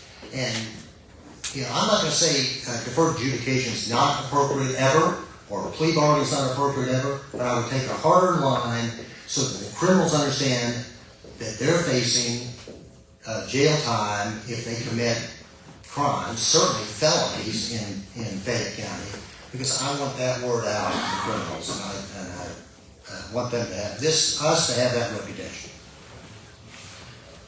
James, question 12. What programs and policies would you implement as county attorney to reduce crime and increase public safety in the county? So we've done a lot of programs over the years. We educate law enforcement. We have legislative update classes. We have report writing classes, those sort of things. As far as to reduce crime, we've offered all the schools in Fayette County to put devices in the schools that would detect the odor of marijuana or cigarettes in the bathrooms. And so to prevent crime, you got to start early on. And so if you can catch children using drugs early on, you can prevent them from becoming addicts. So it's one of the programs that we spent over $60,000 of asset forfeiture funds to help the schools detect when kids are using drugs.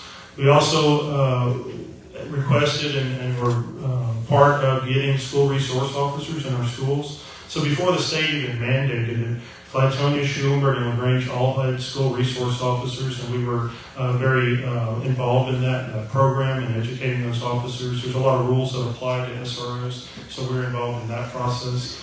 We've met with the schools over the years. I meet with the LaGrange school on a regular basis because I volunteer to be the truancy officer. So part of it is just being involved early on in those kids' lives so you don't have criminals later in life. Educating our law enforcement officers, keeping them abreast of the changes in the law, what we can do with the law. We have these daily conversations with officers about their offense reports, what we're needing to see, what else we can see. We're requesting additional evidence from them. So education is the biggest thing. Would you do that 2 seconds after she holds up stop so we can be ready? I feel like I'm back at a football game. All right, James, question 13. Describe the challenge that increased felony caseload presents to the county attorney's office, and what can be done to help improve the efficient disposition of these cases. Well, again, our disposition rate is actually really good. We looked at that on the numbers, and we're better than we've ever been on our disposition rate. We're handling 500 to 500 felonies a year. We're handling about 800 cases a year. So 1,000 cases of deferred adjudication over the last 20 years is actually a small percentage of everything we do. We send the people to the penitentiary on a regular basis. I think we sent 4 people to the penitentiary last week, Wednesday. People go to the penitentiary on a regular basis in this county. The criminals know this is not the county to break the law. We often have to go to Bastrop County to buy drugs off of criminals because they won't cross that county line. We have set a very good example of what it is to be strong with criminals here in Fayette County. Thank you. Mark, question number 13. Describe the challenge that increased felony caseload presents to the county attorney's office, and what can be done to help improve the efficient disposition of these cases. Well, with all due respect to my opponent, it is hard to know the information because it's not published anywhere. And that's the first thing is the citizen. I'm running for office, so I'm looking it up. The average citizen doesn't know what question to ask or where to go to look for it. So I don't know if the cases are being dealt with efficiently or how the caseload is being resolved. But one thing I did do was a couple weeks ago, I requested the Sheriff's Department the statistics of all felony arrests in Fayette County from 2005 to 2023 by year. I received a response from the county attorney's office 3 days ago that says our county software, and they named it, doesn't track felonies and misdemeanors separately. Therefore, you can't. There's no information to give you. Well, how are we supposed to, as citizens, know how to deal with the felonies and the cases if we don't know the information about how many felonies there are? All I can go by is what the district clerk's office produced to me, because there's no information on the website. So I think we need to do a better job of dealing with crime and educating the public. Question 14, we'll start with Mark. In order for citizens to gauge your effectiveness, what results would we look to in order to assess your performance? Well, one thing is the level of communication you get out of my office. Number 2 is with the information that I publish about our efforts, all the things that we do in the county attorney's office, including fighting crime, is for having you, to have you look at those statistics and those results and determine, as the educated citizens, whether I'm doing a good job or not, and whether I'm doing a better job than the current incumbent is doing. So I think that that would be a gauge, is the level of education, the level of communication, and the other thing is, if you get the sense that I will be fair and impartial, I'm not going to favor the powerful or disadvantage the not powerful. If I'm doing a good job along those lines, being a lawyer, looking at the facts, the law, applying it as evenly as I can, humanly possible, that's the job I'm going to be gauged on. So those are the things: communication, better crime statistics, and a perception that I'm being fair. James, question 14. In order for citizens to gauge your effectiveness, what results would we look to in order to assess your performance? Well, we live in a small community. Our reputations precede us. When we try a case, it's published very well in the papers. It's on the radio. When an arrest's made, it's on the radio. The sheriff gives a sheriff's report. The chief of police in Grange gives a police report. The chief of police in Schulenburg, they all publish reports of their arrest. This is a small community. This community knows what we've done. If we had a bad reputation, people would be at our door, banging our door, complaining about the work that we do. We constantly receive compliments. Everyone in this community hears and talks to other people in this community. They know what we're doing. We are not hiding things behind the 8 ball. We have an open door policy. I meet with people in the public on a weekly basis. People show up all the time. We have discussions. But we are communicating. Just because it's not on the website does not mean we're not communicating with the public. Last question. James, we'll start with you. How do you feel your qualifications as an attorney will benefit the county? Again, 21 years of on-the-job training. There is no substitute for on-the-job training. I don't care what profession you go to, everybody understands that. This is a very small area of law when you look at all of the law that's out there, but it's a niche practice. It involves several codes, a lot of case law, a lot of experience that I have, a lot of training that I have. I've been to a lot of conferences. I've been to a lot of meetings. I've watched stuff on the internet that's sent to me by our advocacy agencies. I'm involved with a lot of different things that educate me on how to do this job, and I've done this job for 21 years. I've been asked to prosecute cases in 4 other counties, neighboring counties, because my reputation precedes me.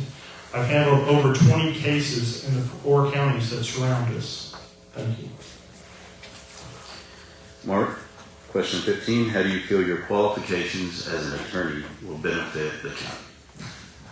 I have a great deal of confidence in my abilities as an attorney and as a human being to be impartial, fair, diligent, hardworking, and all of those factors. But as an attorney, I graduated from UT Law School in 1984.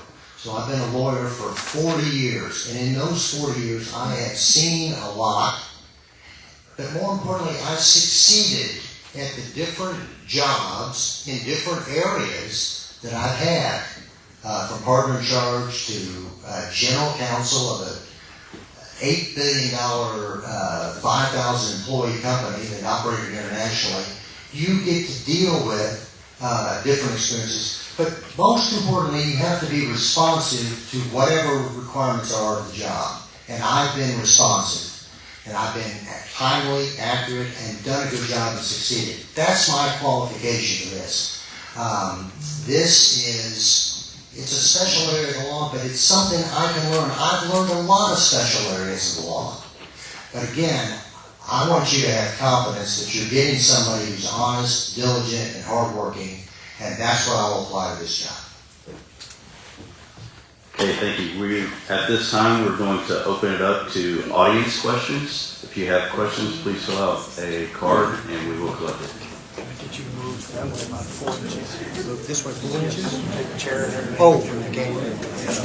Okay, sure.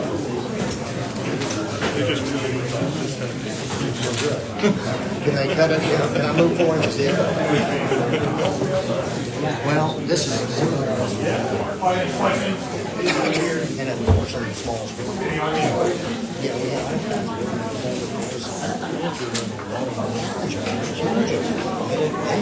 I don't have to be like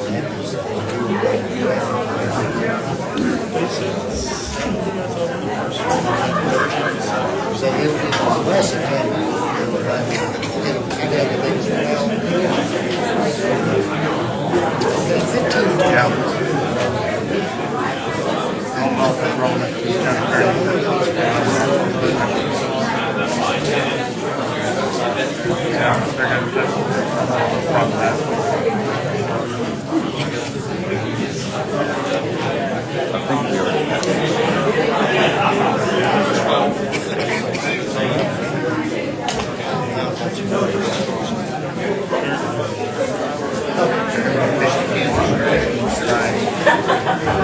We're not asking about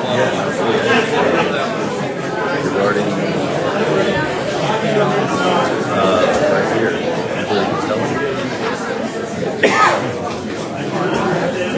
no, I feel like we've answered this one. I mean, this one. And that's a couple minutes, Dan. I mean, that doesn't take long at all. I don't have a problem with that. I kind of like this is the context. Read this first, and then run the question.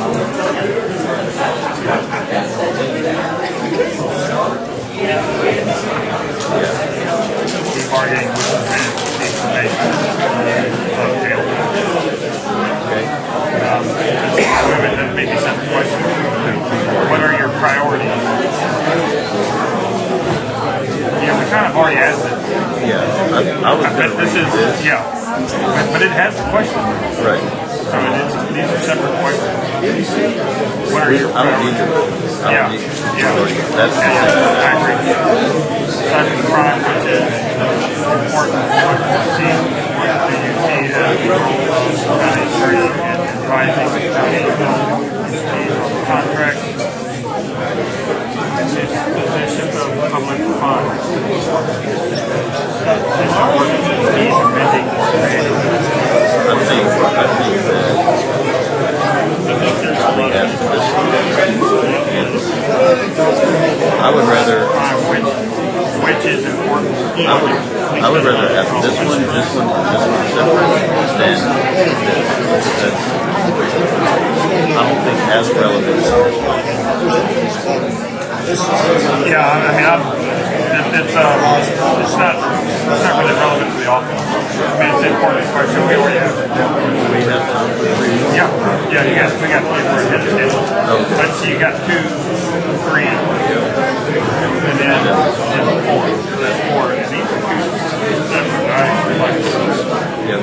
Let's see. Besides the crime, which is important, what do you see as the role of the county attorney in advising the county entity on contracts?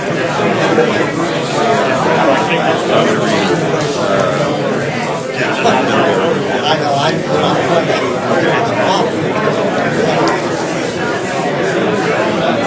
All right. Good.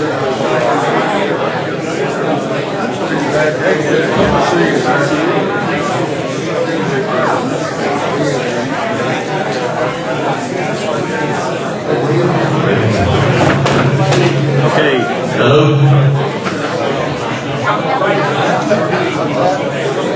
We've got 4 more audience questions. Everyone can take a seat.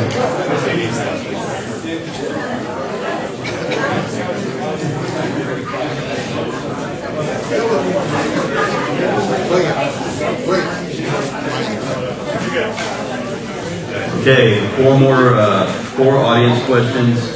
Just as a reminder to the candidates, there's a 1-minute response time for audience questions.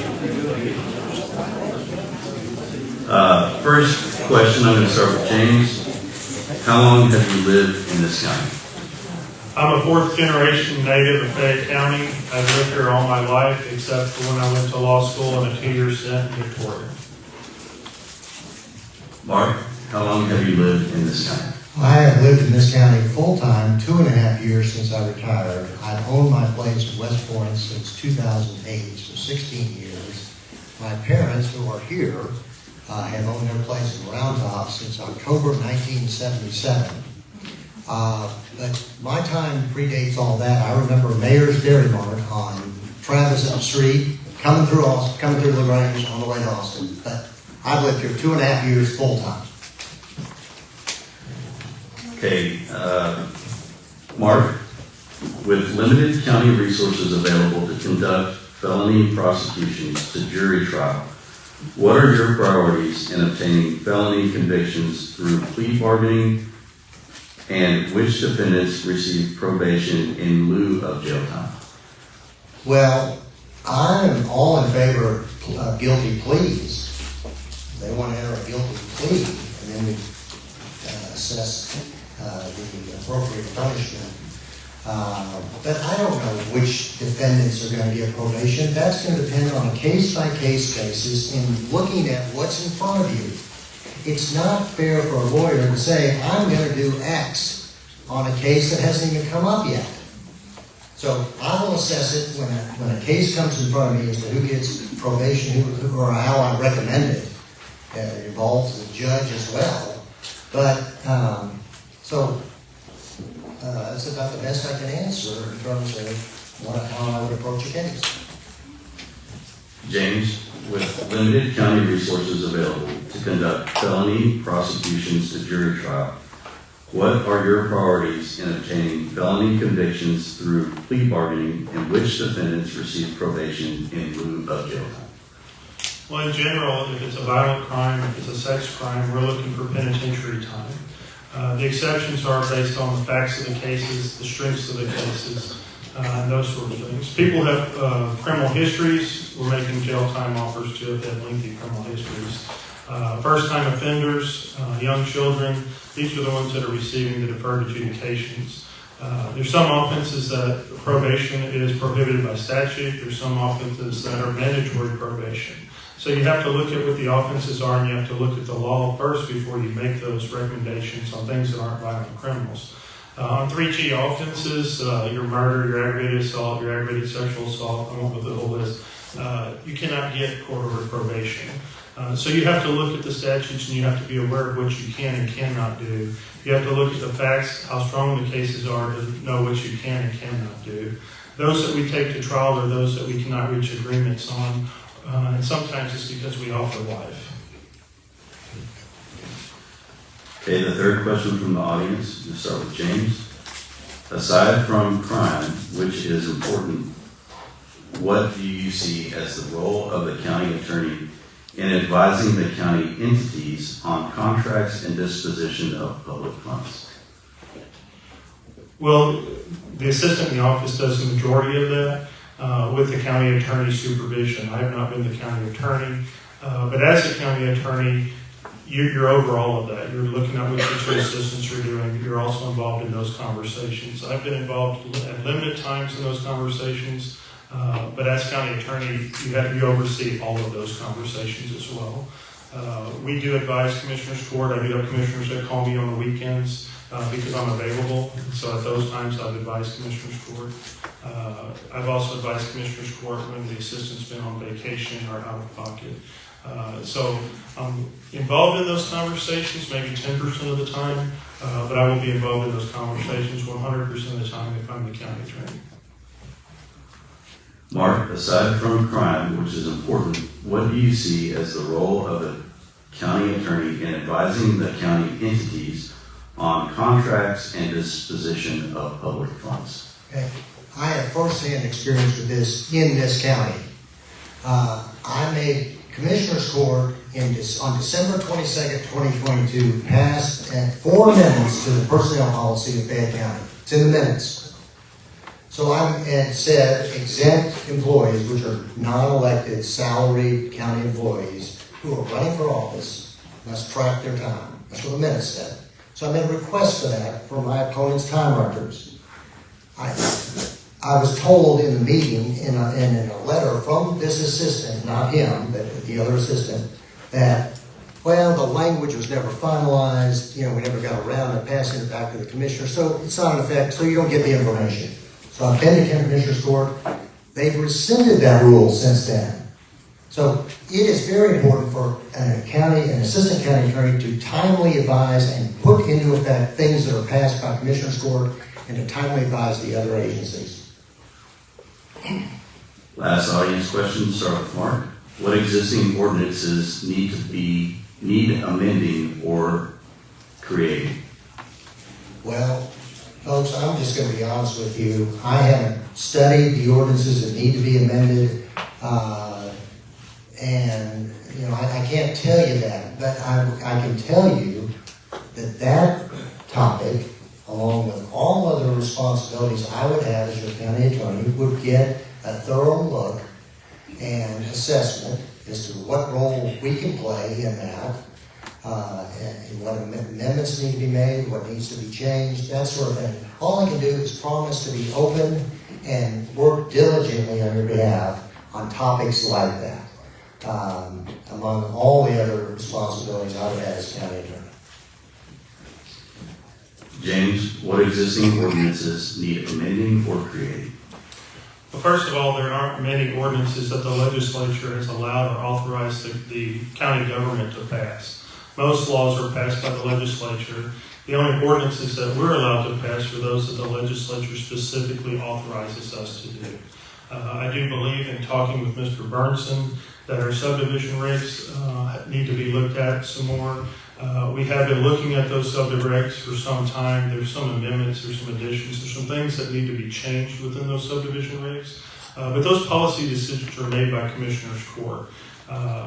As far as any other ordinances, one that I talked about with my boss here just a few months ago was sexually oriented businesses. We are authorized to pass the sexually oriented business ordinances, and we never have. Many counties have. I reached out to Jay Johannes. He sent me some paperwork and documentation of what they've done.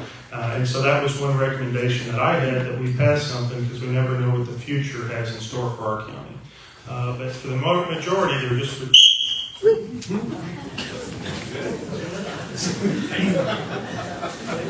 All right, we've reached the time for closing remarks. We've got 2 minutes for closing remarks, and we will start in ballot order. James, you're first. Thank you again for everybody coming out.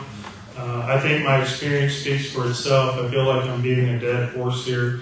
But I have 21 years of on-the-job training. My passion is what I do. I've been here. I've been available for you guys. I've prosecuted. I've worked hard. I've worked diligently. My reputation of integrity is there. I'm honest with the people. I'm honest with the court personnel. I am less safeguard when we do a plea bargain. There's been many a times where I've looked at a plea bargain and said, this isn't right. There's been many a times where I've heard the defense counsel talk to me, and I've had to advise them, hey, you need to let your client know this is a consequence of the plea.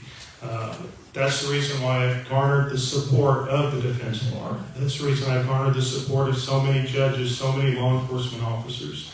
I've been endorsed by so many people because of my reputation. And if you don't know me, please talk to law enforcement. Please talk to the district clerk personnel, the county clerk personnel. Please talk to your local elected officials. I do believe when you talk to those people, you will understand why they are endorsing me, why they are supporting me, and why they are asking that I be elected as your next county attorney. Mark, you have 2 minutes for closing statement. Well, I would also like to thank everyone who's here today and who's attended either of the other two forums, and those people who've listened online to this thing. I am running primarily to give the citizens of Fayette County a choice. Again, a choice you haven't had. And let me tell you, I have loved this process because getting out and talking to people has been a wonderful experience. There are a lot of people who want change. And that's what keeps me going, is talking to those people. Now, we talk about endorsements. I don't think a single official who's endorsed by an opponent has spoken to me before they endorsed it. So it's not like they're comparing apples to apples. They just have chosen to endorse him. But I want to assure everyone who supports me or supports my opponent and votes for us that I am not a threat to anyone. I will treat people impartially, fairly, and that's all I can do. As a lawyer, as a person of integrity, is I'm not out to settle the score with anybody because they didn't support me. Everybody gets a fair shot at the county attorney's office, if I am. And that's what I want to do. So remember, you have a choice. When you enter that voting booth, that is your private sanctuary.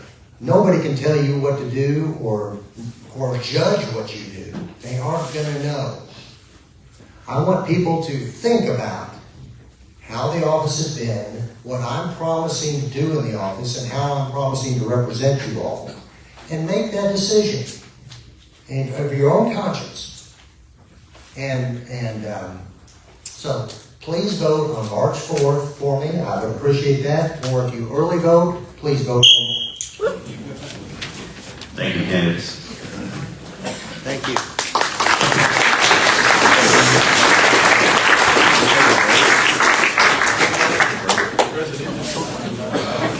Okay, we're going to take a 5-minute break before the House candidates.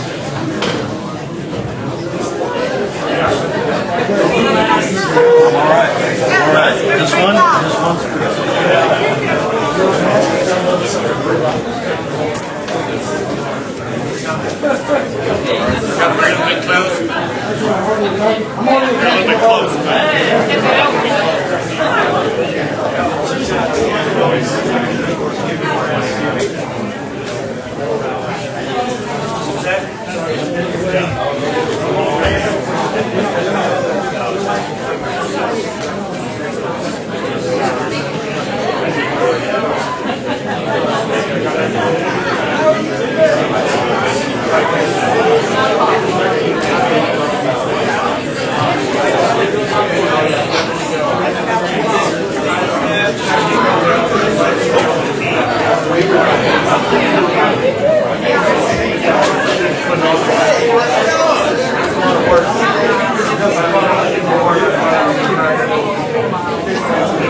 Concerned about time.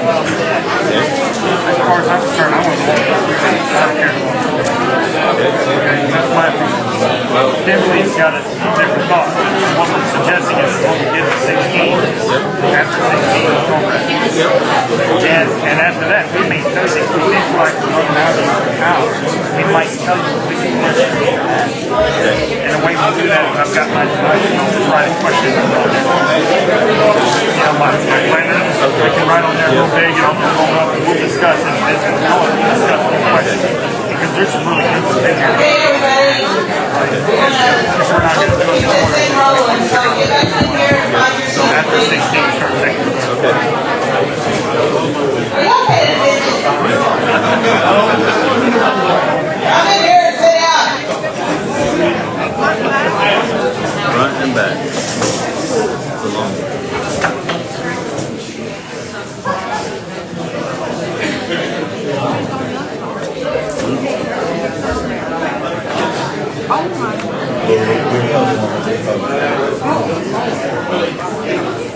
Hello.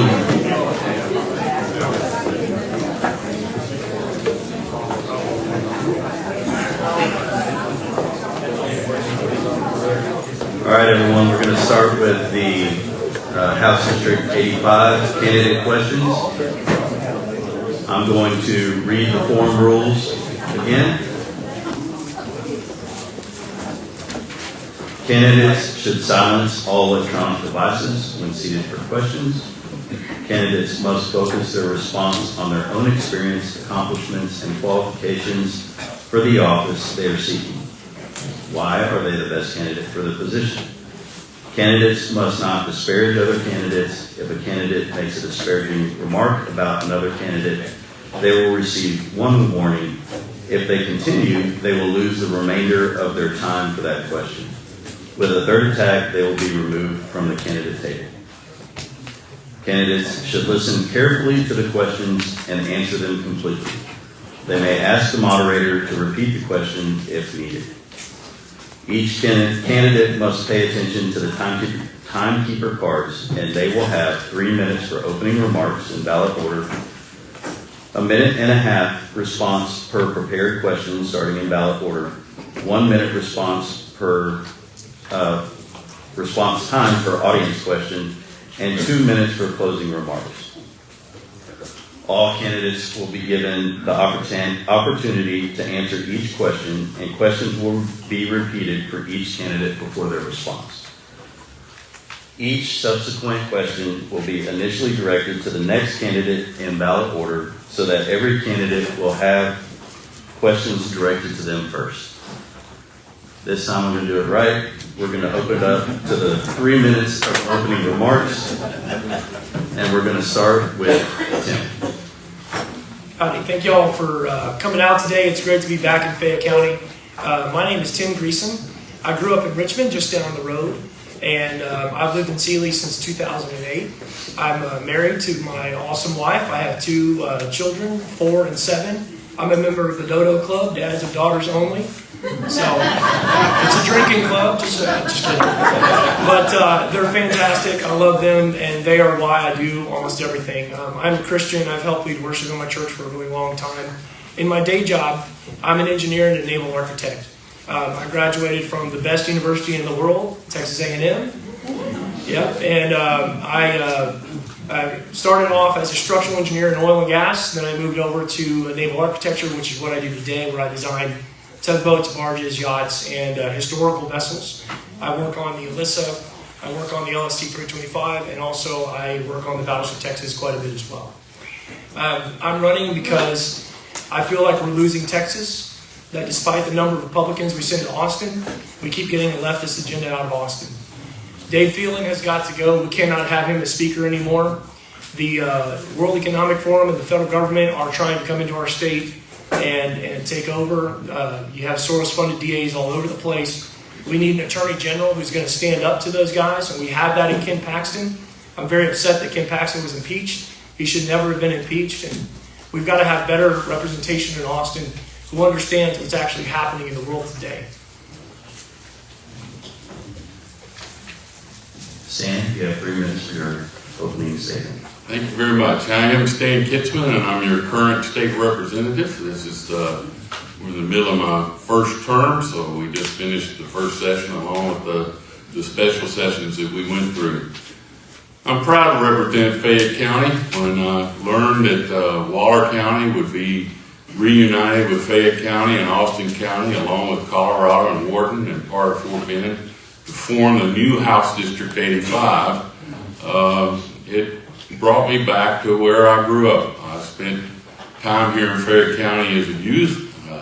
I know who Sheriff Jim is, and I can firmly say that I am a friend of Sheriff Jim. And but I also remember when the Pearl Beer Truck did the announcements and the music at the county fair. And so I've been part of Fayette County for a long time. I grew up in southern Waller County near Pattison and attended Royal Schools.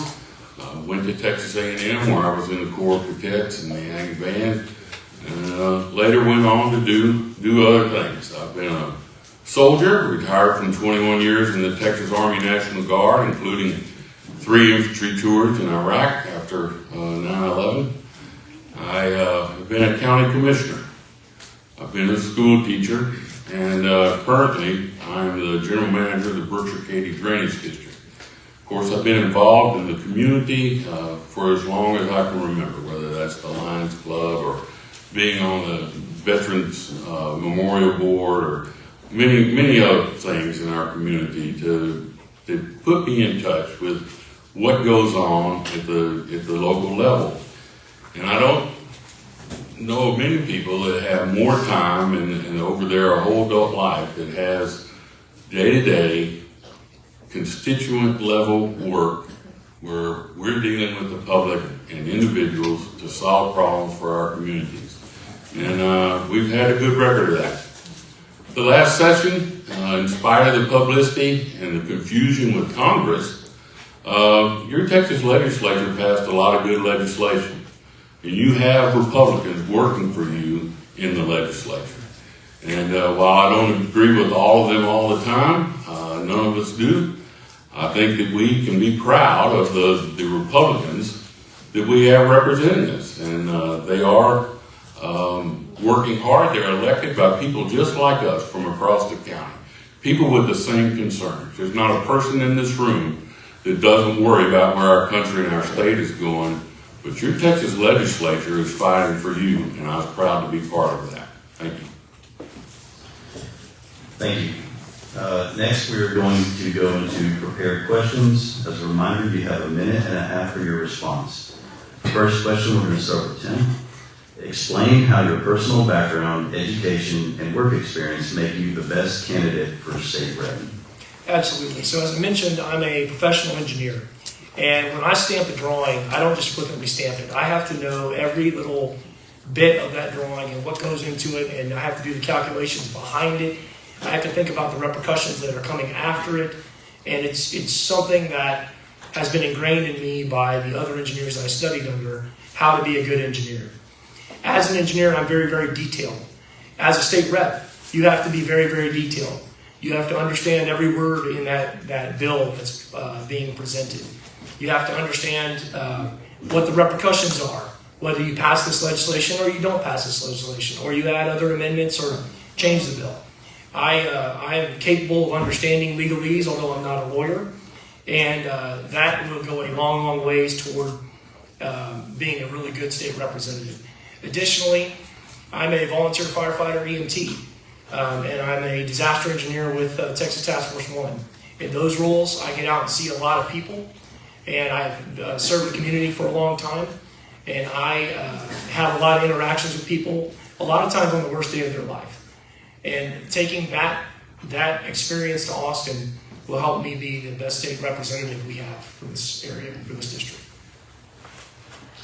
Stan, first question. Explain how your personal background, education, and work experience make you the best candidate for state rep.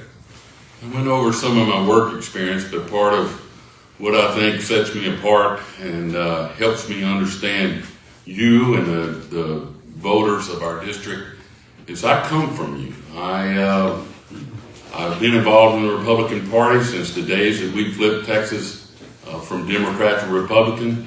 I helped flip Waller County from Democrat to Republican. I've been right there with you. I've been a poll judge. I've been a precinct chair for many years. We've helped do these things that we talk about, the grassroots. I've been to the state convention, helped write the platform. I understand those things.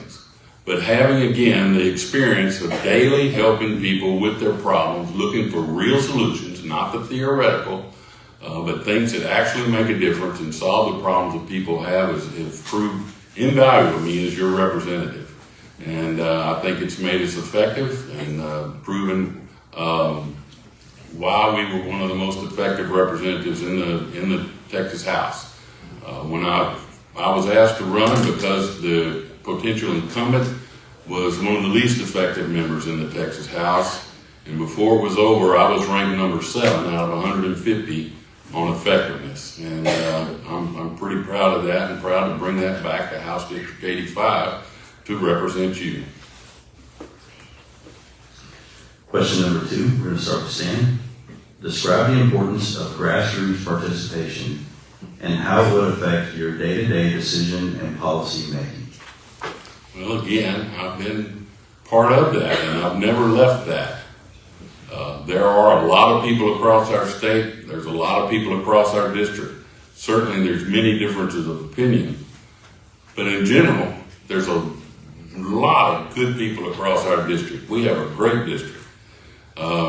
It's important as a representative, again, as a county commissioner. I tell people, man, this state representative job's easy. I'm a county commissioner, and that can be pretty rough.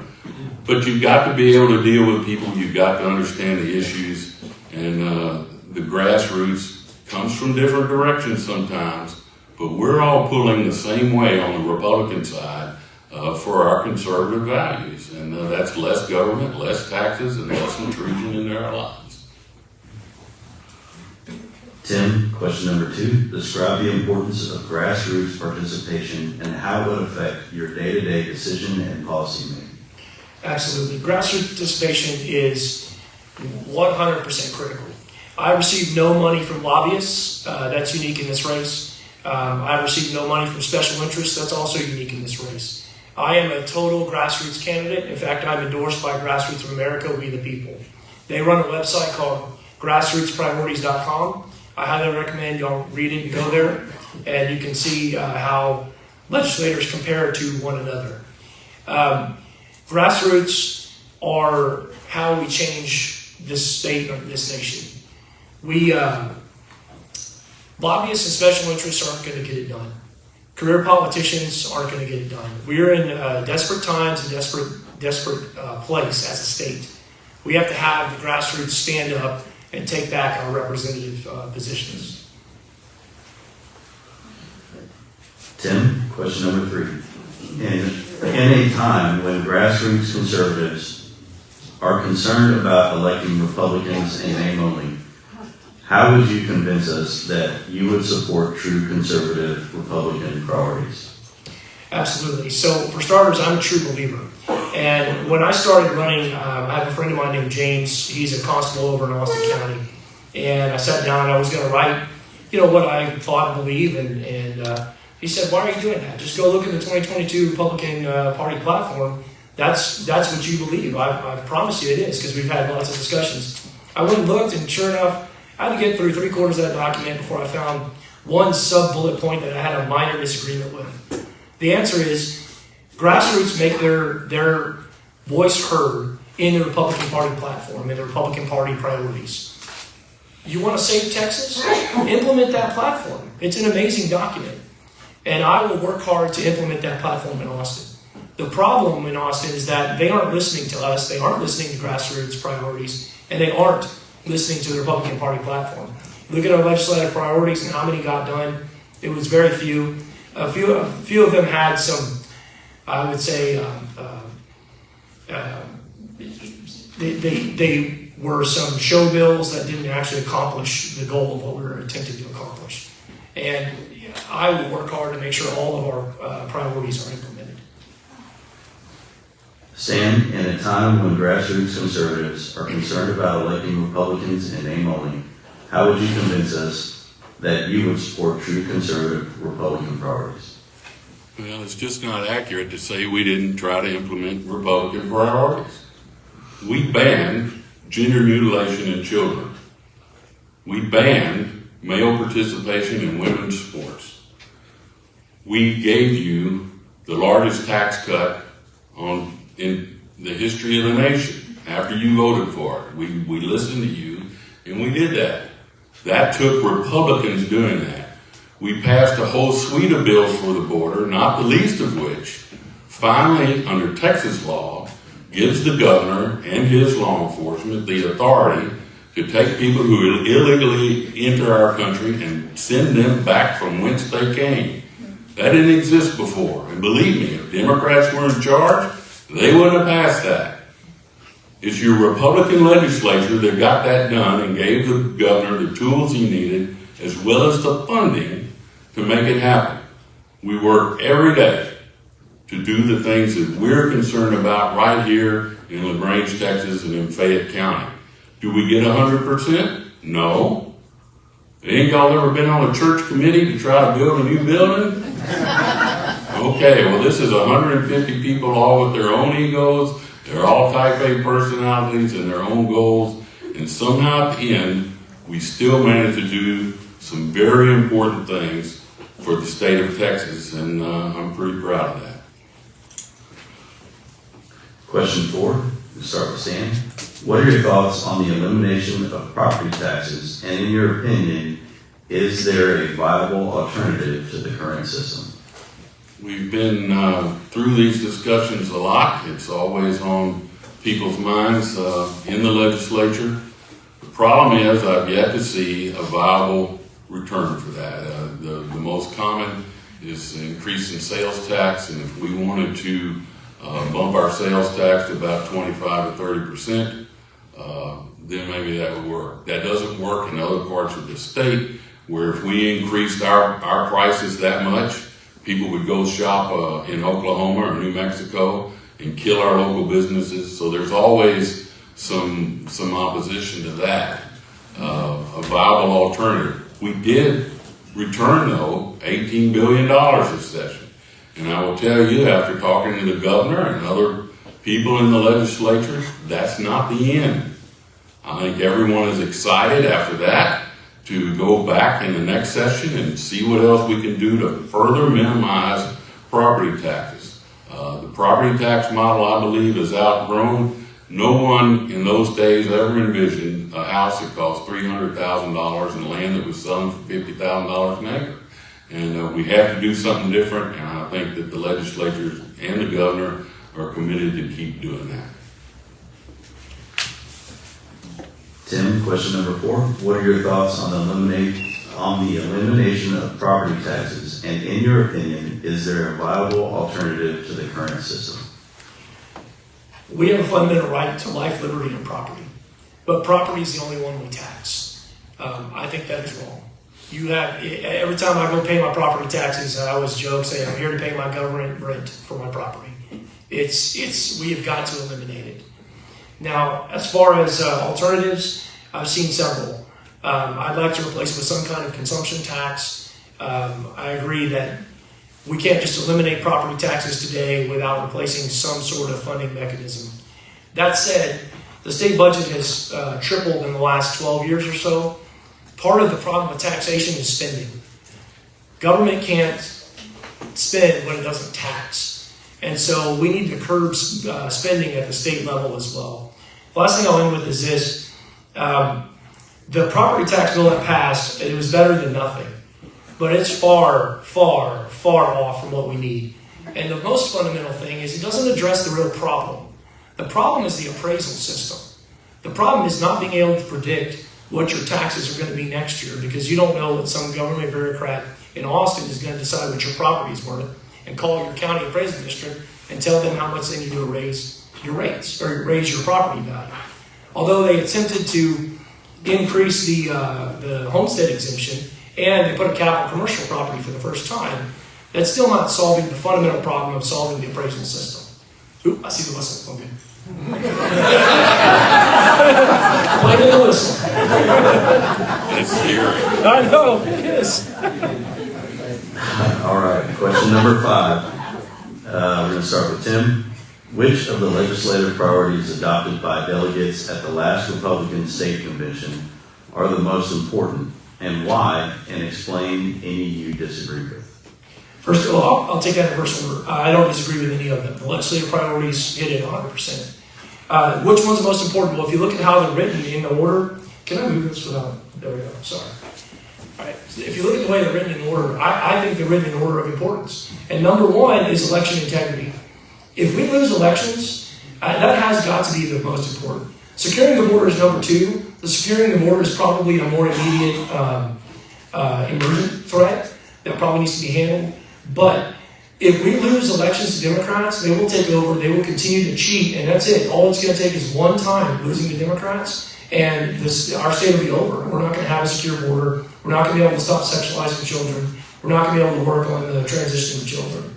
And unfortunately, the next one I would say, the election integrity, the border has to be secured from Brownsville to El Paso, and the transgender movement for the children is transgender movement in general is got to be pushed back against, but especially for children.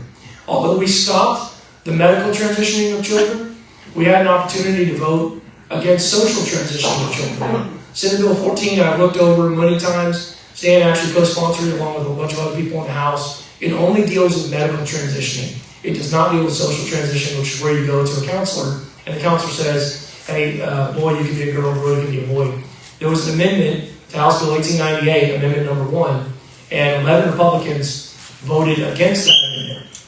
Hey, wait a minute, she held that up after you blew it. Stan, question 5. Which of the legislative priorities adopted by delegates at the last Republican State Convention are the most important, and why, and explain any you disagree with? The border is the number 1 issue across Texas, and it's the number 1 issue in our district. We declared an invasion. We've declared that the cartels are terrorist organizations. And again, we took unprecedented measures against the Democrats to secure our border. And I will tell you today, although it hasn't got the publicity that I wished it had, your Texas law enforcement, Department of Public Safety, and National Guard has made great strides under the governor to secure our border. The immigration of people coming to us in the last few weeks has shifted to the other states, Arizona, California, and New Mexico. You may have seen that the governor just declared a forward operating base on the border. That is the Texas National Guard setting up a base, just like we had in Iraq, to help our people secure the border. The other priorities I addressed earlier, we will continue to address those. I'm never going to tell you it's the end of the story, but we got that stuff passed, and nobody else has done that before.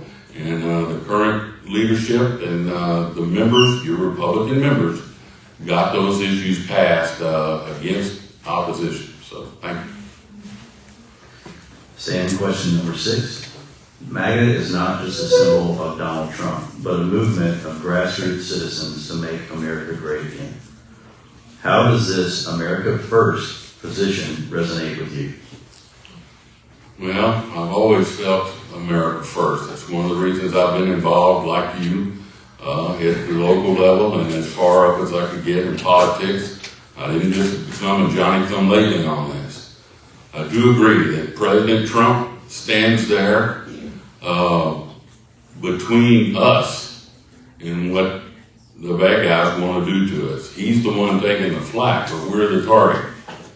And so I support President Trump. I believe in what he's trying to do. we're going to do our best to get him reelected again.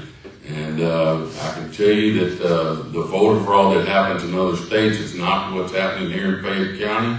We increased the penalty for voter fraud back to being a felony in Texas, and we'll continue to do that. But MAGA, it's, as you know, is unprecedented in the intensity that the people of the United States feel, but especially in Texas, and more especially in our district. And we're here to make sure that we're protected. If the federal government is not going to do their job, then Texas will. But I'm confident if we can change the president, we will be on the way to getting a lot of our federal issues fixed, because I believe he understands better now what he's up against, and we will be looking forward to that day come November.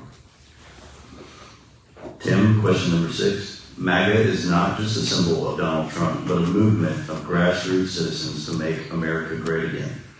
How does this America First position resonate with you? It resonates amazing.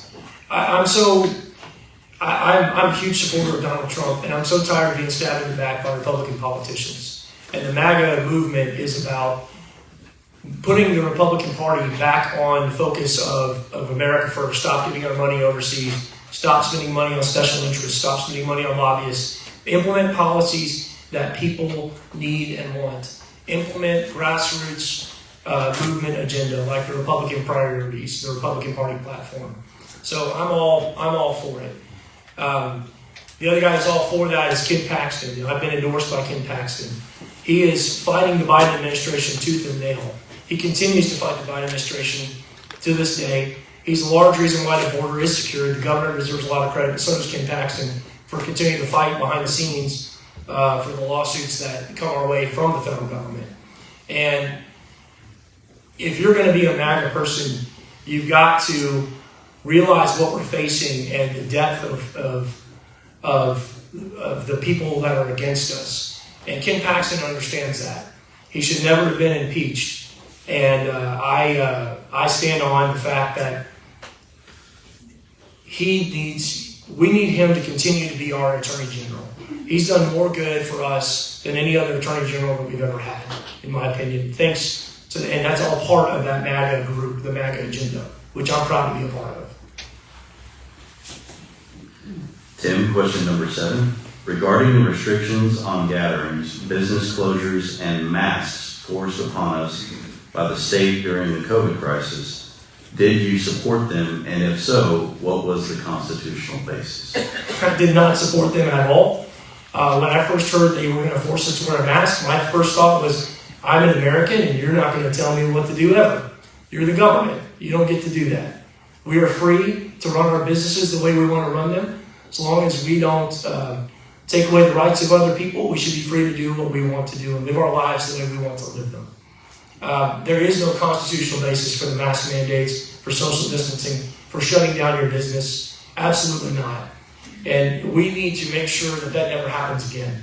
We need to pass legislation in this state that says, it's sad that we have to say this, but your business is your business. You run it how and the way you want to run it. And there should never, the thing that really gets me is beyond the businesses is churches. I really disagree with shutting down businesses. I 100% disagree with shutting down churches. I'm glad that my church kept meeting, and I hope that we never have to have that ever again. We're free Americans, and we've seen that mass civil disobedience works. And if that mask mandate or shutting down your business is ever required, I hope that none of you comply, because I know I will not be. Stan, question number 7. Regarding the restrictions on gatherings, business closures, and masks forced upon us by the state during the COVID crisis, did you support them? And if so, what was the constitutional basis? Well, I did not support them, and as many of you feel, that was an intrusion and it was ill-advised, if nothing else. But we passed a law this session that says that your employer cannot force you to get the shot. And we've already gone through that with the session, and I can assure you that myself, along with my colleagues, and you can speak to your senator, she can speak for herself, but I'm fairly confident that we make sure that that kind of thing never happens to Texans again. And there's no support for that in the Republican Party or the Republican delegates, and we're dedicated to that, and we're committed to making sure that you get to live free and you will not be imposed upon like that again. Question number 8. How do you intend to make yourself accessible to the citizens in your district and responsive to their needs? Well, I've had the good fortune of having a small staff, and I assure you that their phone rings pretty much constantly. And mine does as well. My phone number is out there for anyone to have. It always has been in my public life, whether it's county commissioner or president of the Chamber of Commerce or whatever else. It's 832-298-7504. And I can't say that I'm the best secretary in the world. Sometimes I miss things. But we're here to listen, and we do have to explain why we made decisions that we did. Sometimes people don't agree with that. Anyone that's been in public life, we got anybody here that's been a public official? And okay, and you get all kinds of phone calls, and you get all kinds of people that are concerned. But we try to listen to that. We're open, and be glad to visit with people anytime we can. Tim, how do you intend to make yourself accessible to the citizens in your district and responsive to their needs? Absolutely. I have my phone number on all of my business cards, and it's on my push cards and everything that you have out there. It's on my website. It's been on my Facebook page. You're welcome to call anytime, text, however you like. And the office has to be run by a professional who knows how to run a district office. And if you call that office, you better get a call back. If you email, you're going to get emailed back. We pay attention to who. It's very important to me that we answer every email. Unfortunately, thanks to big tech censorship, I've had several people talk to me about filling out the contact page on my website. It doesn't come through. I just had one gentleman today mention that he's emailed me twice. I just checked my phone. It's not in my inbox. It's not in my junk folder. So we just went around it. I just changed, while we were sitting here earlier, changed it to now it doesn't have that form anymore. Just gives you my website, my email, and my phone number. So we're going to have to work around the Democrats, work around big tech, but it's important that you be able to access your representative. And that's what we'll make sure that we implement in our office for sure. Tim, question number 9. Describe the concept of nullification, and would you use it to defend our rights against unconstitutional rules promulgated by federal agencies? Absolutely. So nullification is where a state comes in and says, hey, this is not constitutional. This rule doesn't apply one way or another. And yes, federal agencies, we have got to push back against them. We have FBI agents in our churches. We have one of the questions you had earlier from one of the other forums was regarding force reset triggers and pistol braces. We should not recognize those rules in Texas. We should have local law enforcement that is at the call for our local citizens, where if the federal government comes in and tries to enforce these rules that are not constitutional, that the local law enforcement will arrest the federal law enforcement or at least prevent them from enforcing unconstitutional rules. Stan, question number 9. Describe the concept of nullification, and would you use it to defend our rights against unconstitutional rules promulgated by federal agencies? Of course, nullification is a constitutional issue that's been brought out before and been settled as the law of the land for a long time. But I'm going to give you an example of nullification that is very, very recent. In the park in Eagle Pass, the Texas Army National Guard conducted an operation in the middle of the night and secured that park and removed the federal agents from that park. and denied them access.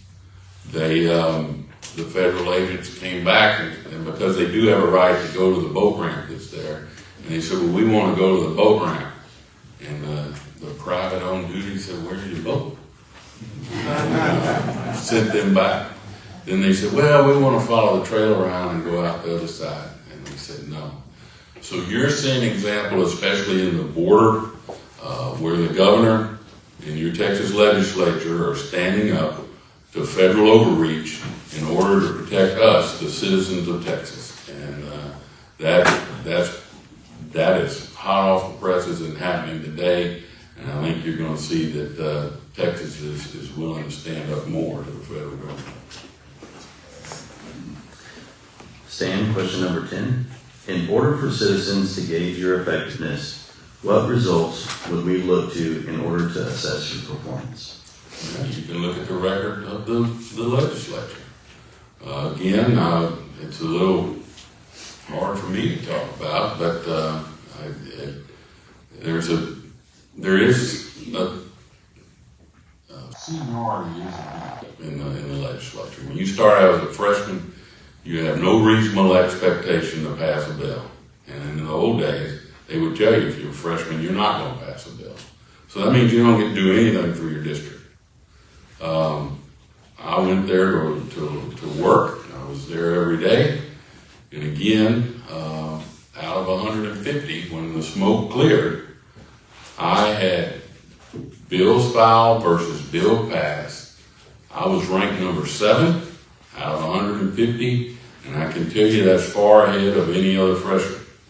I think that I gained the respect of the members and the people who deal with the committees that I was on, the Agriculture and Livestock Committee, as well as Natural Resources, both of which are very important to our district.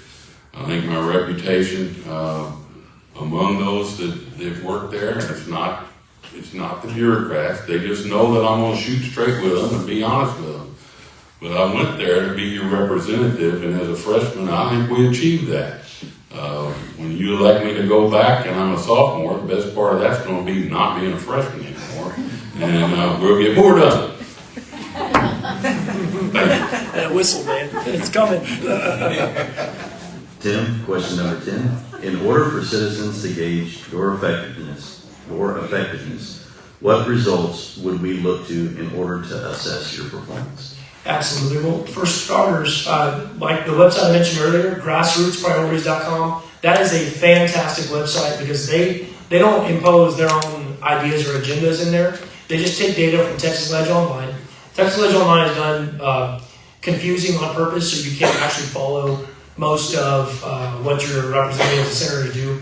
Grassrootspriorities.com takes that information, pulls it out, and puts it into places where you can filter it, sort it, and understand it, and then compare it to the Republican Party platform and Republican legislative priorities. So definitely recommend you go there. Unfortunately, that is after the fact. They only do, you can't see that live during the session, although hopefully they'll change that. It's only compiled after the session. The other thing is, what does it mean to be an effective representative? I say it means representing our values in Austin. Our district does not want Democrat chairs. We don't want Dave Phelan. We don't buy the lie that this is one of the most conservative legislatures ever. We need to change that. So I will not vote for Dave Phelan to be Speaker. That's the first vote you can find as if I'm being an effective representative or not. I will not vote for Dave Phelan under any circumstances. No one in our district wants that. That does mean I'll be on the floor mopping committee if he wins, and we'll have some fantastic floors. I see the whistle coming. I'm good. Tim, question 11.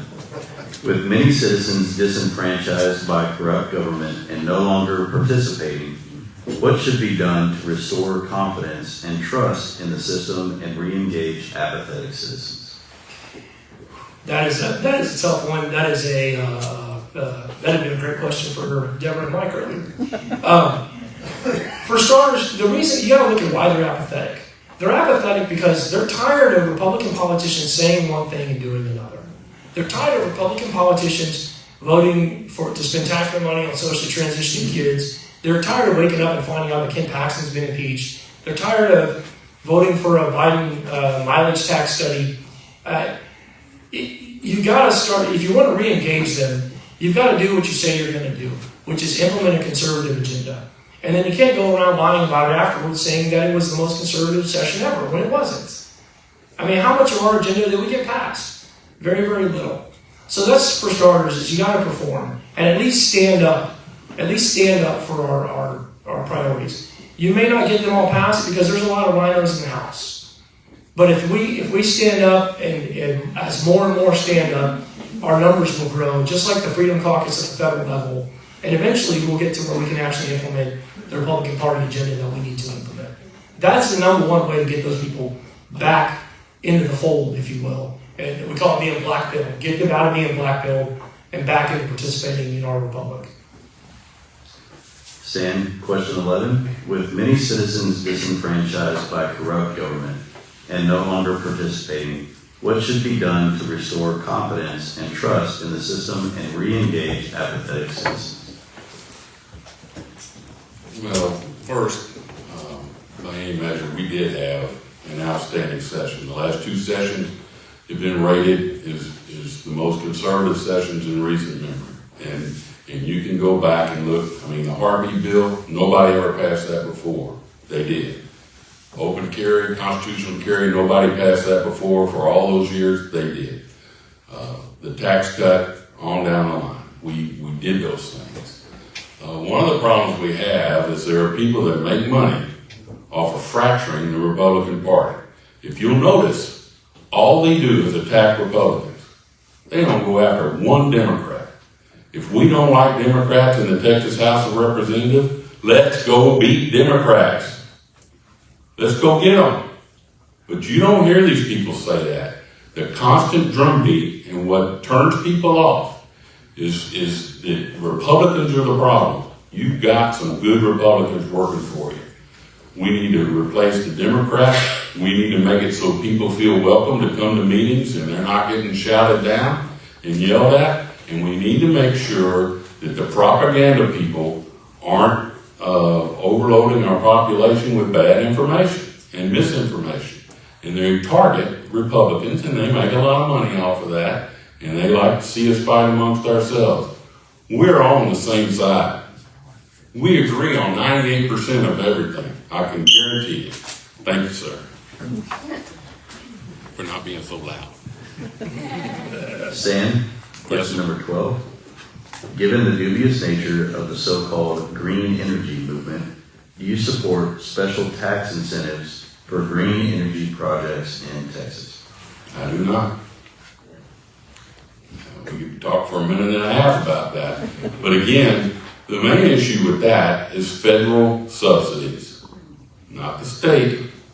And I think if we had more to do with the state, we could do about it. But you do get back into private property rights. And does someone have a right with their property to do solar farms or wind farms? I don't like it. I think it's a scam. I think that, especially with the subsidies, they surely can't pay for themselves. They can't survive. They're not what we need. Anybody that goes to the ERCOT app and looks, you got an app from ERCOT that'll show you what you're getting your energy from at any given moment. And wind and solar only work. I guess wind's working good today, maybe. But it's still natural gas, it's still nuclear, it's still coal, and that's where we get our energy, and that's what keeps the Texas economy moving. And so that's a long answer to a very short question, so thank you. Tim, question number 12. Given the dubious nature of the so-called green energy movement, do you support special tax incentives for the green energy projects in Texas? No, I do not. Stan hit that answer right on the nail. There's one minor addition I would make to that, though. In the past, there have been state subsidies to solar and wind regarding infrastructure upgrades. And we need to make sure that those continue to no longer be the case. So if you want to build a coal plant or a nuclear plant, you are responsible for all the substations and the distribution lines and making sure that you can connect your power that you're making to the grid. With solar and wind, the state has subsidized that to a large degree because they add the infrastructure instead of the wind farm or solar farm going in. So we need to eliminate that. I agree with Stan completely. Without federal subsidies, no one would ever build a solar or wind farm, and I don't believe in climate change or global warming at all. I think it's a death cult. If they had their way, billions around the world would die. We've got to push back against the World Economic Forum and their climate change agenda. And they don't believe it either, by the way. Barack Obama owns a property on Martha's Vineyard with the largest propane tank on Martha's Vineyard. Okay? So he doesn't believe in he doesn't believe in climate change either. Just so you know, it's just a control mechanism. We got to push back against it. Tim, question number 13. Would you support Dave Phelan for House Speaker? Explain why or why not. Absolutely not. He is not a conservative. He's killed more conservative legislation for him or his lieutenants than anyone else in Texas in recent history.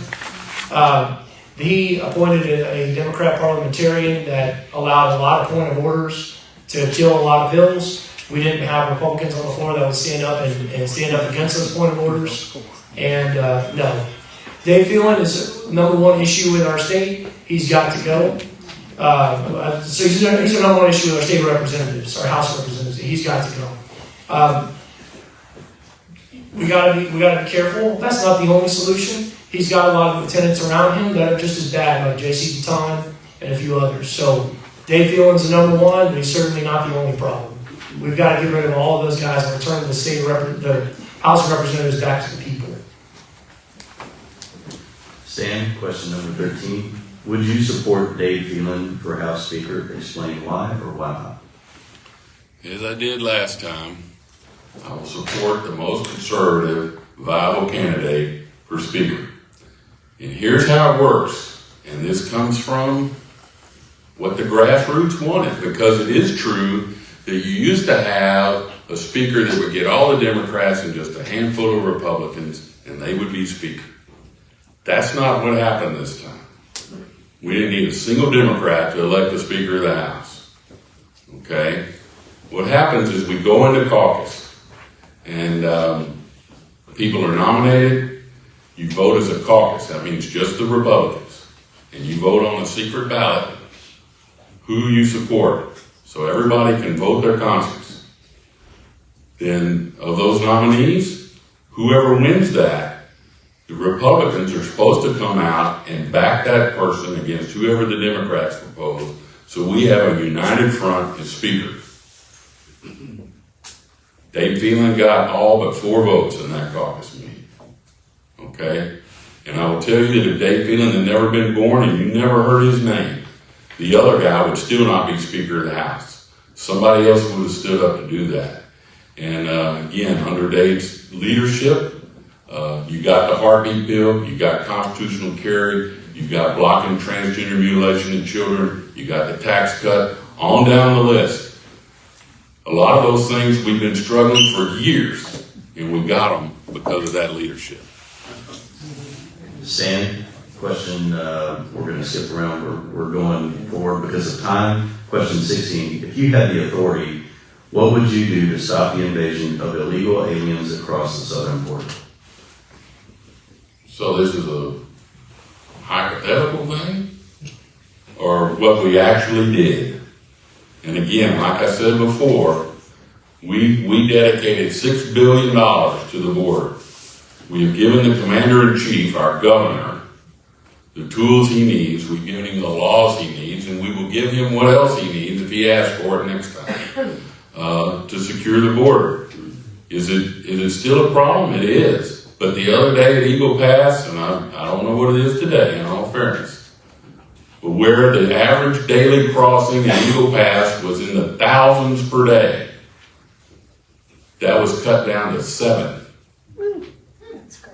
That's happening. And again, your National Guardsmen and your troopers are there every day, and they're able to do what they do now because we changed the law.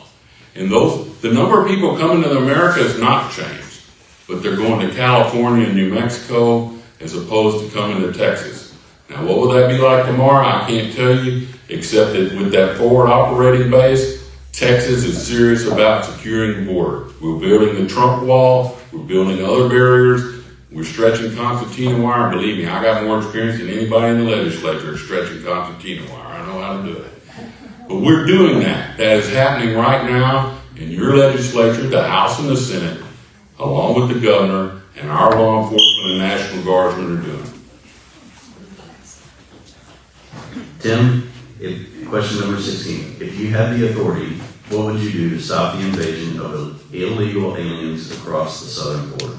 Okay, so I'm going to interpret your question as you're asking if I was the governor, how would I do that? I would build a physical barrier between El Paso and Brownsville. We've started that, and we haven't done nearly enough. $7 million, $6 million, whatever it is, isn't enough. Also, the law that was passed in the last legislative session, it was such a priority for them that it doesn't implement until March 4th. It needs to be implemented immediately. It's still a few weeks away before that law is even on the books. Secondly, besides stopping them at the border, we've also got to make it impossible for illegal aliens to continue to live here. There should be no illegal aliens in our public school system. It should be illegal to rent property or sell property to illegal aliens. It should be illegal to sell vehicles to illegal aliens. It should be illegal to drive if you're an illegal alien. There's only one place you go if you're an illegal alien. That is out of our country back to where you came from. Our country's made of immigrants. None of us here, unless you're Native American, all of us have immigrant parents at some point in our history. We have a big, wide front door. We are better with immigrants who come here and want to be American, want to assimilate and add to our culture. You have immigrant stores all over the place, including in our district. Trump Burger, if you've ever been there in Belleville, owned by some Lebanese Americans. They're fantastic. And they would actually correct me. They'd say, hey, we're Americans from Lebanon. Those are the immigrants we need. We should make it impossible for illegal aliens to live here. Tim, question number 20. Knowing Ken Paxton's vices and virtues, the grassroots elected him as the powerful attorney general that Texas needs in these difficult times. Yet the House of Representatives impeached him on charges that failed to be upheld by the Senate. What is your assessment of these circumstances? First off, we didn't hire Ken Paxton to be our pastor. We hired him to be our attorney general and sue the Biden administration, and he's been doing that. Did Ken Paxton do those things or not? I saw what the Senate saw, which is basically I didn't see any evidence that was worth impeaching him over. Additionally to that, if you have a case, you don't railroad somebody through at the end. If you have a case, you present the case, and you let the other guy, you let the guy accused actually have a word. He gets to defend himself. He should be innocent until proven guilty. Now, I've heard that the impeachment process functions as kind of a grand jury. I would say there are some aspects of it that are like a grand jury, but it is not a grand jury. It is something totally different. And unlike at the federal level, at the state level, if you impeach somebody, they're out of office until the trial happens. That's why we went through 2 other attorney generals this summer, because they were ineffective and not doing the job that we elected Ken Paxton to do. We should not have ever impeached Ken Paxton. Dan Patrick's comments after that, I highly encourage you to go look them up. It just shows a lack of leadership in the House and a lack of understanding of what we're facing. We don't need a perfect person. I'd love to have a bunch of attorney generals where, hey, you might have misstepped out of line, let's go to the next guy. Until you show me the next effective person who's going to sue the Biden administration as much as Ken Paxton does, Ken Paxton is my guy. Same question number 20. Knowing Ken Paxton's vices and virtues, the grassroots elected him as the powerful attorney general that Texas needs in these difficult times. Yet the House of Representatives impeached him on charges that failed to be upheld by the Senate. What is your assessment of these circumstances? There is no separating Ken Paxton and his vices versus his virtues. As you might well guess, that's the most controversial decision that was made all session. And it warrants scrutiny, but it's not something that I did in some kind of flippant or lighthearted manner. I've been in public office. I've had people accuse me and others of doing things that weren't true. I would not have made that vote if I did not think there was something sincere to look at. And there was. It's the abuse of power. When we flipped Texas from Democrat to Republican, we were getting away from people who said, well, he did all that, but he's our guy. That's very dangerous. Okay? Now, the still indicted Ken Paxton, who will be going to trial in April in Houston,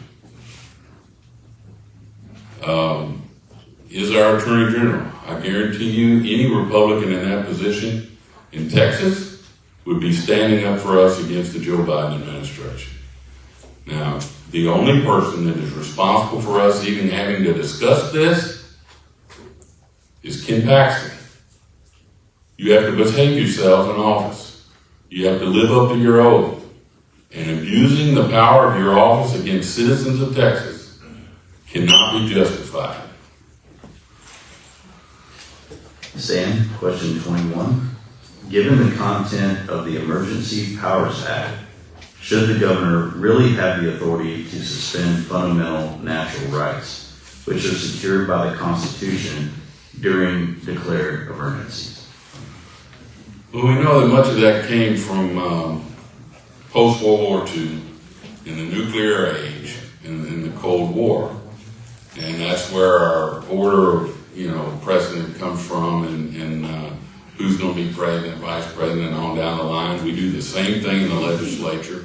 We appoint different citizens. If Austin got nuked and wiped us all out, who's going to be the legislature? Where do we have continuity? So those kind of laws and authorities come from that. Where we've got to temper that is to make sure that it is very clear when those things would absolutely have to be implemented. And I think we were all very concerned about how that got used in COVID, how it got misused in COVID. And again, I believe that the legislature and my colleagues want to ensure that kind of thing never happens again. Tim, question number 21. Given the content of the Emergency Powers Act, should the governor really have the authority to suspend fundamental natural rights, which are secured by the Constitution during declared emergencies? No, never. You have a fundamental right to life, liberty, and property, and along with that, all the other rights that are along with that, like self-defense, running your business, etc. Now, I think the governor has a right to recommend you shut your business down because a hurricane's coming. I think the governor has a right to recommend you not go to this area because a hurricane's coming or a tornado just happened. But at the end of the day, we can't make people leave. As a disaster engineer with Texas Task Force 1, I go out all over the place, all over the state after these natural disasters. And we are told that if someone leaves their home, that they don't have, they may or may not be able to come back in if we're doing operations in that area for the safety of the first responders. But as soon as we're out of that first responder, as soon as we're out of that area, they have a right to come back to their property. Now, other people who don't have business there, we can keep out, but I don't believe we have a right to keep people out of their property. We don't have a right to tell people what to do. We live in a free country. You are free to live as you like, even in the middle of a natural disaster or a major terrorist event or whatever. Tim, question number 24. Do you support red flag gun confiscation orders in situations where a neighbor, family member, or someone else has claimed they believe someone is dangerous? Please explain. Absolutely not. Again, you have a fundamental right to life, liberty, and property. And inherent in that right to life, liberty, and property is the right to defend your life, liberty, and property with whatever happens to be around, whether that's your fist or a rock or a firearm. And I think that you should be able to lose your gun rights provided you go through due process and you're a felon. If you're a convicted violent felon, you should not be allowed to have a gun. Beyond that, if short of that, absolutely not. And we see that's one of those laws that the Democrats implement that sound really good. I mean, because nobody out here wants to hear, if somebody's truly in that situation, nobody wants to see that person get a gun and hurt somebody. But where we see these red flag laws across our country are being abused by people who just dislike whoever they're going against in a divorce case or a civil case. And you cannot suspend natural God-given rights without due process. And red flag laws do not provide due process in the slightest. Stan, question number 24. Do you support red flag gun confiscation orders in situations where a neighbor, family member, or someone else has claimed they believe someone is doing something dangerous? Please explain. Of course, we had time to sit here and ponder. I could come up with something else, but I don't know of any other law or type of law that is set into place that is deliberately intended to be misused once they get it. So the answer is no. I don't support red flag laws because the whole idea is to be able to find some excuse to take your firearms away from you. And ever since the first caveman had another caveman try to take his brontosaurus steak from him, he had a right to defend himself. And you have that right, and if it becomes adjudicated that there's some reason that you shouldn't have a firearm, then that's one thing. But there's a process for that now. But red flag laws, letting somebody who's mad at you because you cut them off in traffic go down and file something against you and your guns are confiscated is foolishness. The right shall not be infringed. It's pretty plain. Thank you. Stan, question number 18. Again, apologize for jumping around, but we were trying to abbreviate for time, but y'all have been very gracious with time. So we got two more questions. Question number 18. Most Republicans believe that schools should stick to teaching basic skills and ban teaching critical race theory, diversity, equity, and inclusion, and other social engineering concepts. Explain why you do or do not agree. Well, I agree, and again, in the legislature this session, we addressed some of those issues.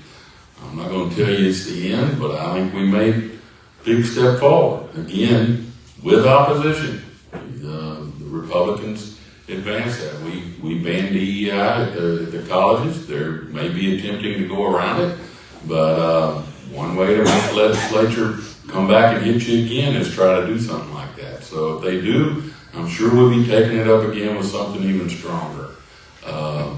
Subjecting our children to, it doesn't even count as pornography, the horrific stuff that's in some of these books in the school library, we ban that. Again, a whole series of laws that address the things in this question. The current legislature took that up and we addressed it. And we have to protect our children. I'm proud to have been part of that. And we'll continue to work that. One of the things I worked on too is trafficking of children through our district. And we're going to continue to work on that as well. Tim, question number 18. Most Republicans believe that schools should stick to teaching basic skills and ban teaching critical race theory, diversity, equity, and inclusion, and other social engineering concepts. Explain why you do or do not agree. I agree it should be completely banned. I have two small children, one who's in first grade, one who's going to be in kindergarten next year, 4 and 7, and I am hyper focused on them. They go to public school in Sealing, and I feel bad for their teachers because the state mandates them fill out endless amounts of paperwork. Not so much in first grade or starting third grade, when they have to start taking the tax test. All the teachers seem to do is the tax test. I'd like to see us get away from a ton of regulations on teachers and let teachers get back to teaching. There's a fundamental problem when children in one-room schoolhouses in the 1800s are better at reading, writing, and arithmetic than our students are today graduating high school. As far as CRT, that's not helping at all. There's a new thing, CRT was banned. There's a new thing now called SEL, Social and Emotional Learning. I've met with quite a few administrators in the Austin County area, and they tell me that this is happening, and we've got to ban that next. So it'll be a question like, Pedro can't afford Pedro needs a 15-cent bus fee, he only has 10 cents. How short is he? They'll answer the question, and then they'll ask, well, should Pedro be allowed to get on the bus even though he doesn't have the money? They're going to take a math problem, and they turn it into a social commentary. That's happening in our rural schools today, and we've got to stop that. We've got to get back to basics: reading, writing, math, science. Tim, last prepared question, question number 19. Should parents and guardians have the right to select schools for their children, whether public or private, with state funding dollars that follow the student? Explain your answer. Absolutely, yes. The purpose of the education system is to educate children. We don't want to eliminate our public school system. I think that the public school system is very important to have. However, the state, the government, whatever level, whether it's state, county, or school board, should not be making parental decisions for the parent. Parents have a right to decide where their children go to school, what type of school they attend, whether that's homeschool, pod schools, private schools, charter schools, public schools. And if we have got to, I've heard from both sides of this argument, and the other side is a lot of the private school and homeschoolers say if you give us money, then that will oftentimes be some of the strings. And that's kind of happened around the nation. So the answer is to be very, very careful and not provide it with strings. Additionally, we want to increase competition. Right now, there are no rules for private schools and homeschools. You do as you see fit. The answer is not add rules to them. The answer is remove rules from the public school and let the local public school boards run their schools more effectively. Stan, question number 19. Should parents and guardians have the right to select schools for their children, whether public or private, with state funding dollars that follow the student? Explain your answer. Well, I believe that's true, and that's why I supported the bill that would have done that. We have a problem in Texas, and it's hard for people to talk about because they're usually on either side, but the problem is that parents are losing faith in our public education system. I'm not talking about a specific district that's doing a good job, I'm talking about overall. And the symptoms of this are parents are looking for alternatives for their children. They know what their children are coming home with and they don't like it. But the teachers are quitting because the teachers don't have support from anybody. And you don't just go get new teachers off the unemployment line. Teaching starts right here. And once you've destroyed that, you've lost that person. And that's, to me, going to be a bigger crisis in the immediate future than even the other. But parents have a right to do what they think is best for their children. And I do not think, though, that the argument is they act like the whole Texas school system will collapse overnight. If that happens, I don't believe that's true. I think the competition will help us lift our public education schools back to where they ought to be, so that maybe they're the choice that the parents want again. That's what we want. We love our Grange Leopards and our Katy Tigers and our Royal Falcons.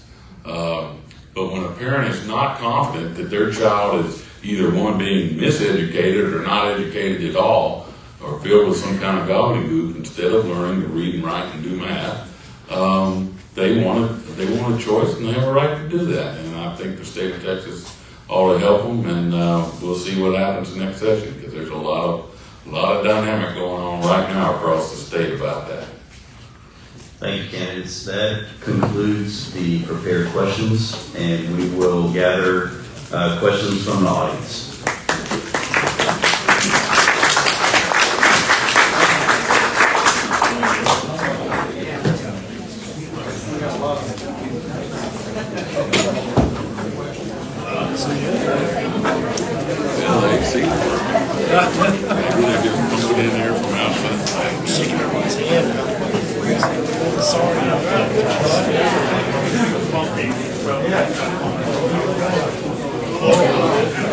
I'm not supposed to keep talking if y'all cut me off. No, this is something else.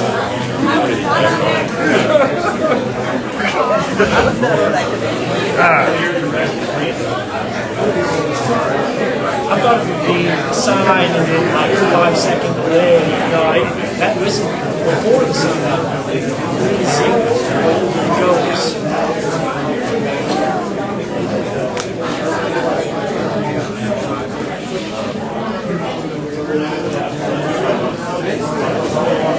This is about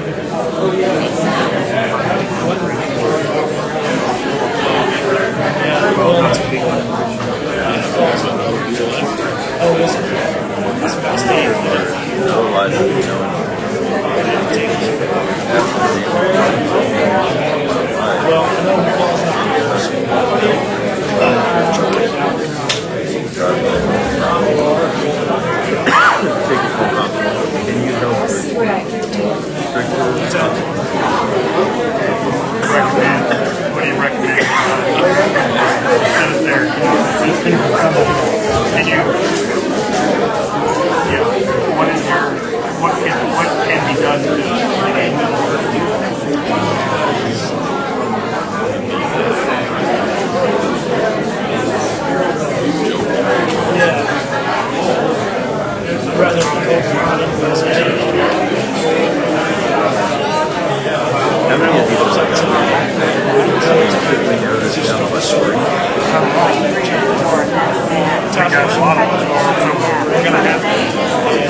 How about we just leave right here?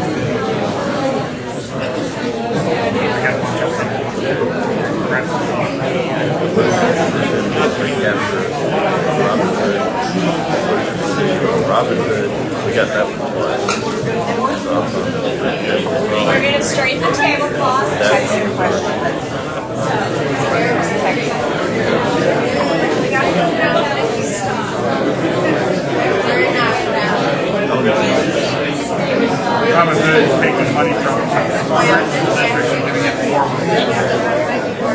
There's two questions. Because that adds twice. Democrats and chairs. I think we should ask Democrat chair. Okay, so You've got two on Robin Hood, take one. just right here. Let me have some crash. Crash. Democrat chairs. Where are why do we allow a Democrat to go right on here? What is the position of allowing Democrat chairs? Oh, that was good. There was something else in the text.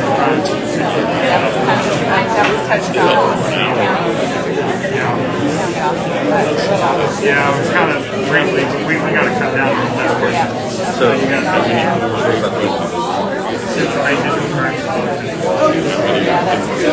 Man, we'll why about this. I've come to the other families and they kind of with their own ears and everything.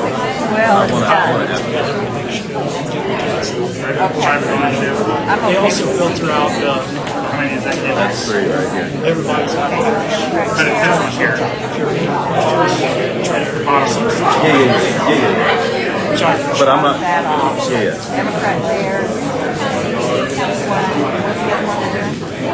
It's right here. These three, Robin. Yeah, we're going to do that one. Well, that's four. Yeah. I mean, it's up to you. Well, I think we're really cutting it off time. And he says we're going to do that. Okay, so I'm going to read these three. I'm going to read support Democrat chairs. Private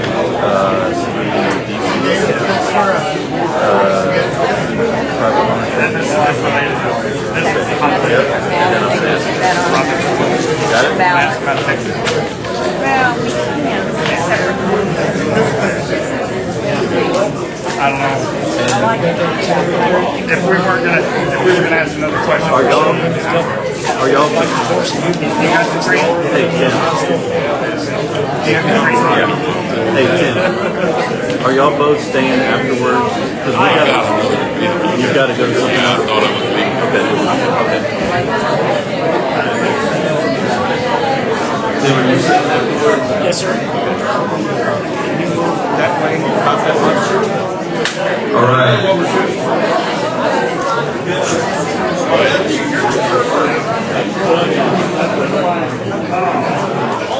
We can get everyone to sit down.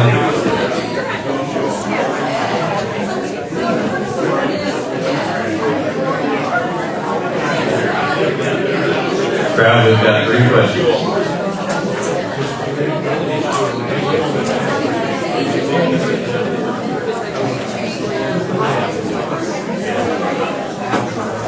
All right, candidates. So we've got three audience questions. And just as a reminder, we will have 1 minute response time for each of these. All right.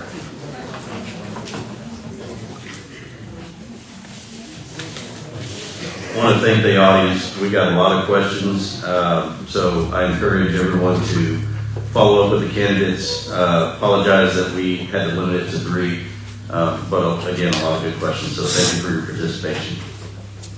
First question, we're going to go to Tim. What is your position on recapture, aka Robin Hood? Recapture Robin Hood as in the way it relates to public schools. Yes. I think it's one of those things that is intended to be good, but ultimately it is not. I think local areas can support their own schools. I think a lot of our area ends up losing money. Some of our area ends up gaining money. At the end of the day, I think schools are best when they're as local as possible. And so the Robin Hood money going from the district to the state to be sent out, it's more hands touching it, and it's not It's not fair to either one. So I'd like to see schools funded at the local level and not having, it's basically communism, it's redistribution of wealth. And I disagree with that 100%. Sam, what is your position on recapture, aka Robin Hood? Well, of course, that's imposed on us by the courts. Some of y'all are old enough to remember when we went through all that with Ann Richards and everybody back then and the school finance.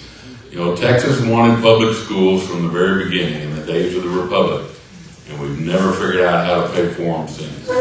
And so every session somebody's got to deal with that. But the recapture idea of Robin Hood comes from that court case years ago. But this year, as part of the budget and then part of the tax plan, the state is paying more of that recapture percentage for the local school district. So we're actually paying that through other sources, and that may get challenged too. But no, your money raised at your local level needs to stay there. We've got to get around the court case, but the legislature took a stab at that this session. Sam, second audience question. Do you support banning Democrat chairs from critical committees? Okay, here's another one that you got to be ready for the answer. Again, my stance is we don't like Democrats in the Texas legislature. Let's go beat them. In my day, we used to try to do that, and but we've got people that apparently aren't worried about Democrats except to use them as a club to beat up Republicans. Here's why that happens. There's a strategy to it. One, it's happened over many sessions. It happens in the Senate. It happens in the House. But the Democrats are not united because we keep them divided.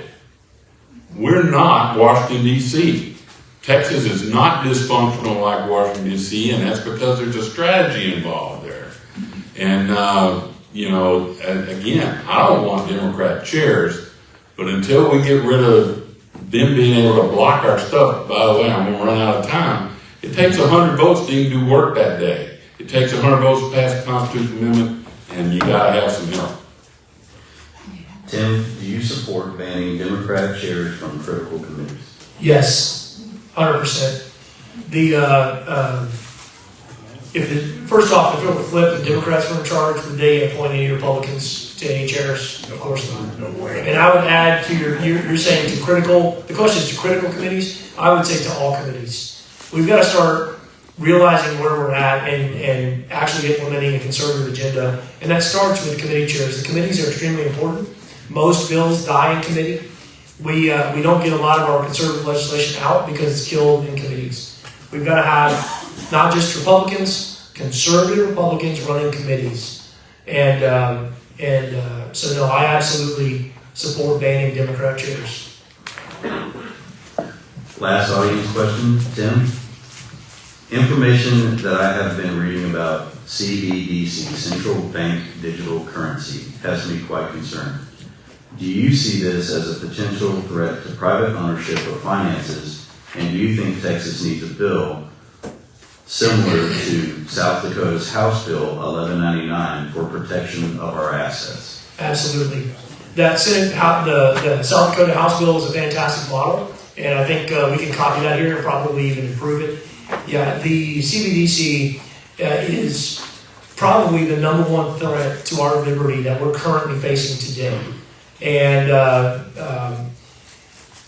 it's so dangerous because they've updated the uniform code, the commercial code, to have even more codes in it. So I don't know if everybody understands, but when you go buy, for example, groceries and you swipe your card, all of those items you swiped have codes in them. And so the government can track what you buy if you buy it with a card. Same thing they're trying to do with gun banning with the universal code as well, where firearms and ammunition have gotten their own code. So if you have an uppity left-wing bank that doesn't want you buying firearms, they can ban your card from being used for that code. The CBDC is a government version of that, where it's dangerous. Stan, information that I have been reading about CBDC, central bank digital currency, has me quite concerned. Do you see this as a potential threat to private ownership of finances, and do you think Texas needs a bill similar to South Dakota's House Bill 1199 for protection of our assets?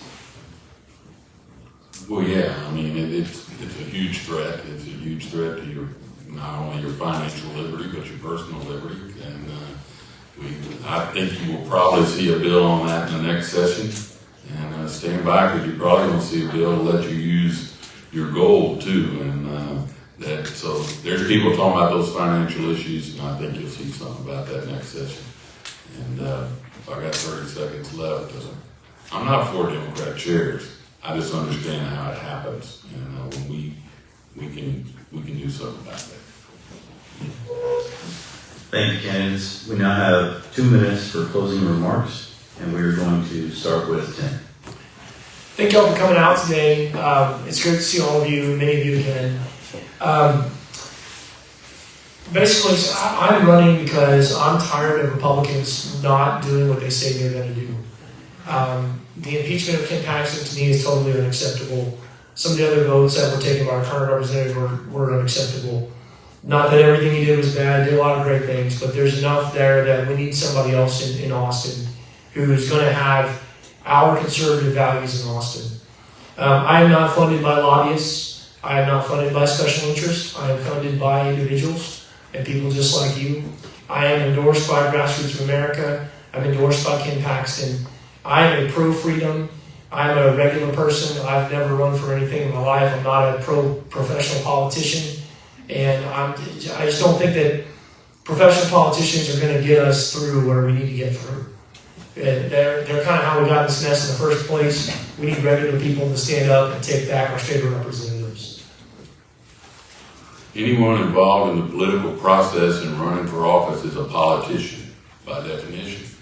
They may not be a good one, but they're a politician. I'm proud to be your state representative. I think we have a very good record to take to you, and I look forward to returning as your representative next session, where we will continue to advance the Republican cause. Again, I come from you at the grassroots, at the party. I understand where that comes from, and it was a relief to me personally to be able to go there and try to make a difference on those issues we've been concerned about for years. And you do have people trying to do the right thing. That's not everybody, and it takes work and it takes cooperation. But to get to be your state representative and represent Fayette County along with the others, whom I'm very proud of, is indeed an honor for me. Anybody that thinks I can be bought off doesn't know Stan Kitzman. Anybody that thinks I'm going to be dishonest about something, even though we might disagree on something like the Paxton impeachment, I can guarantee you it came from honest intentions. And I'm always glad to explain it, whether we finally agree or not. We have a wonderful state. It is still the United States of America, and that's the best place on the world to live. And I'm glad to have been a soldier and participated in defending it that way. And I'm glad to be a public servant where we can continue to try to do the good things that keep us free and add to our liberty and help you live the kind of life that you deserve. I'm asking for your vote March the 5th. That's right. March the 5th. Please support Stan Kitzman as your state representative. Thank you, James.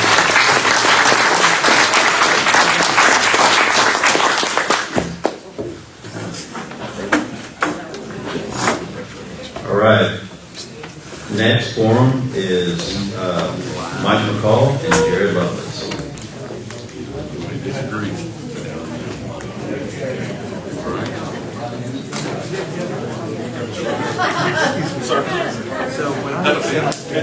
Until 6. That's what I thought it was. But he went over there. Good job. Thank you. Appreciate it. You get the face on the phone. I know, yeah. Hopefully we can get this going, you know what I mean? Yeah. Come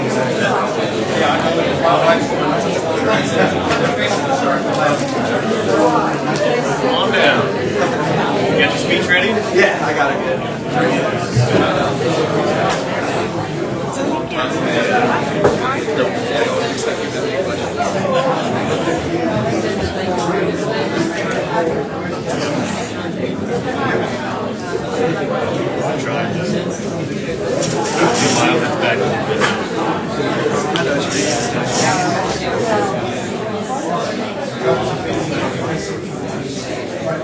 Okay. So ready?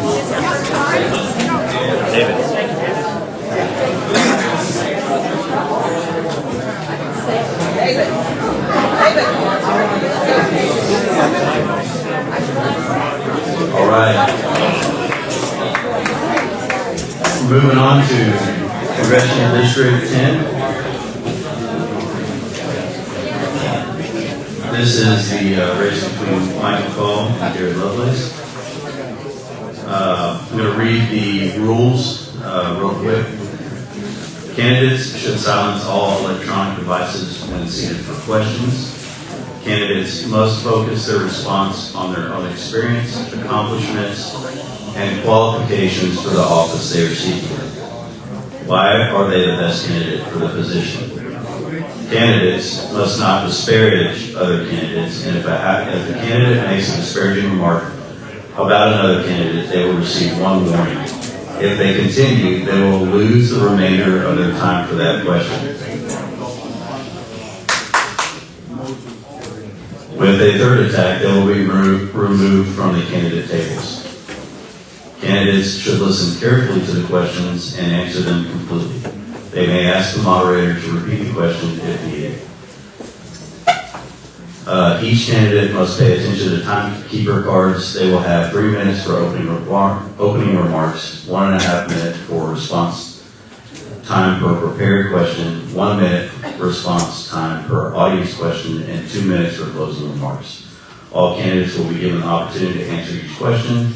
Questions will be repeated for each candidate before their response. Except for in this case, Representative Michael McCaul sent his Representative Danny Salazar. And we will open that up to him for opening remarks. The last rule is each subsequent question will be initially directed to the next candidate in ballot order, so that every candidate will have questions directed to them first. So with that, we have 3 minutes for opening remarks. Representative Danny Salazar for Michael McCaul, you have 3 minutes. Good afternoon. Thank you for having me, y'all. I'm sorry Congressman McCaul couldn't be with you here in person, but our cause has never been more important than it is today, and he works every day to advance it. This past week, on Tuesday, he actually led the impeachment of Homeland Secretary Alejandro Mayorkas for his horrendous mismanagement of the border crisis. And as well, Congressman McCaul has been named to as an impeachment manager to oversee the impeachment trial in the Senate. Ronald Reagan asked the question, are you better off now than you were 4 years ago? Let's take a look. 4 years ago, America had low inflation, low gas prices, and we were energy independent. Our enemies feared us. We projected strength, not weakness. And our border was secure. Under Joe Biden, the world's more dangerous. Biden is projecting weakness at every turn, and our enemies are on the march while Biden is stumbling. Biden's botched withdrawal from Afghanistan was an unmitigated disaster. China is flying spy balloons over our country, and Biden is doing nothing about it. Russia's on the march, and our allies are threatened. Iran is threatening the Middle East. And on October 7th, Hamas invaded Jewish communities, slaughtering women and children, committing atrocities. Today, Hamas still holds more than 100 hostages, including Americans, under Biden's watch. Congressman McCaul has always been a leader in Congress on the important issue of standing strong with our ally Israel. In the aftermath of the attacks, he led a delegation to Israel, where he met with Prime Minister Netanyahu to affirm America's unwavering support. And while this world is on fire, there's an invasion on our southern border. As the first Texan to chair the Foreign Affairs Committee, Congressman McCaul is fighting back. He worked with President Trump to build the wall, end catch and release, and get Remain in Mexico on the books, creating the most effective border control this country has seen. Sadly, President Biden has rescinded these policies with the stroke of a pen. The former chief of the Border Patrol told Congressman McCaul that this has been a direct cause to the chaos and destruction that we are seeing today. So that's why he's been down at the southern border, meeting with the Border Patrol, and showing the failures of the Biden administration to the entire country. Congressman McCaul is proud to have received the endorsements of Governor Greg Abbott, Lieutenant Governor Dan Patrick, the National Rifle Association, and the Texas Farm Bureau. With that, I want to thank you for everything y'all do to help elect Republicans. Both Congressman McCaul and I are proud to stand shoulder to shoulder with y'all. God bless y'all and God bless Texas. Jared, you have 3 minutes for opening remarks. All right, everyone. Thanks for being here. It's a testament to your patriotism to sit here through 3 hours, almost going on 4 hours of a candidate forum. So thank you for staying to the end. Really appreciate your time. I am very honored to sit before you today. This is truly a privilege for me. I am married to my wife, Courtney. We have 3 young children, a 5-year-old who turns 6 next week, a 3-year-old, and a 1-year-old, 2 boys and a girl. We are very much in that busy phase of life with our children, and we love it. We're a homeschool family, and we believe that, we as parents know best how to educate our children. We both have college degrees, and we believe we can do it better than the public system, especially with everything that's saturated in today. My background is in the military and in business. I served as an infantry officer in the U.S. Army. I spent most of my time up in Alaska, in Fairbanks, Alaska, leading riflemen. I led teams of 40 to 140 soldiers at different times. And we trained to defeat the Russians in Arctic warfare. That's what we did. And while I was an Army officer, I was a life counselor for young soldiers living away from home for the first time, figuring out personal finances, figuring out relationships, figuring out how to take care of an apartment and keep it clean. We ran the gauntlet of issues with these young soldiers, but it was such a rewarding time to be there serving them thousands of miles away from home in a very, very extreme climate. And I tell you that to hopefully that gives you a glimpse into my heart a little bit about how I approach leadership in general. And I believe that being a servant to the people is a core task of being a representative. And being a representative requires you to be with the people and to sit down with them and talk to them. And like we've heard several times before today so far, we're not always going to agree on 100% of the issues. My background also is in business. I started 2 startup companies. Neither one made millions of dollars. We had to end up shutting them both down, but we have a rich treasury of lessons learned. At the end of the day, my passion is in finance and entrepreneurship and startups. And I'm running in this race because I am tired of waiting around on these very important issues to get solved. What results have you gotten for the last 20 years? It's time to bring in some new ideas, some new leadership, and actually get results. Thank you. Thank you. We will move on to prepared questions. And because Mr. McCaul is unavailable, all questions will be directed to Jared. First question. Explain how your personal background, education, and work experience make you the best candidate for office. So, serving the military, I feel like, is a very important differentiator in this race. I have volunteered to put my life on the line to serve this country and to defend the U.S. Constitution. Now, the skills that I developed in the military, I was a leader. I led infantry soldiers in complex and asymmetric environments, right? I never deployed into combat because the Army ran out of war screen to fight.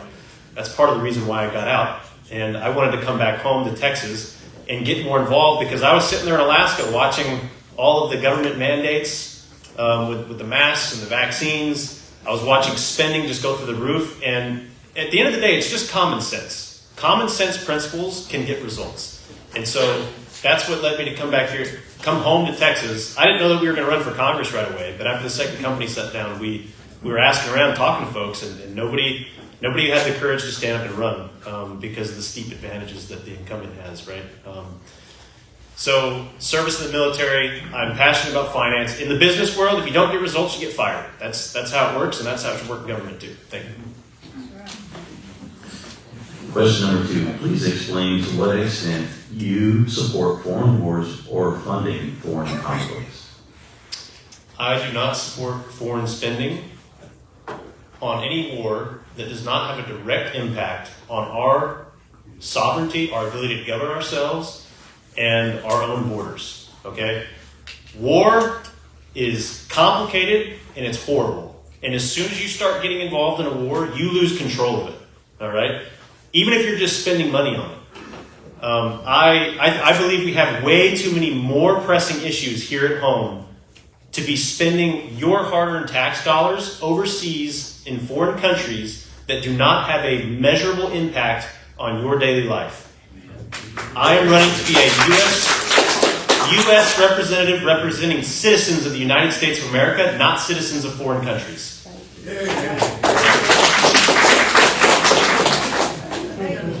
Question number 3, what can be done to stop the non-governmental organizations from perpetuating the border crisis?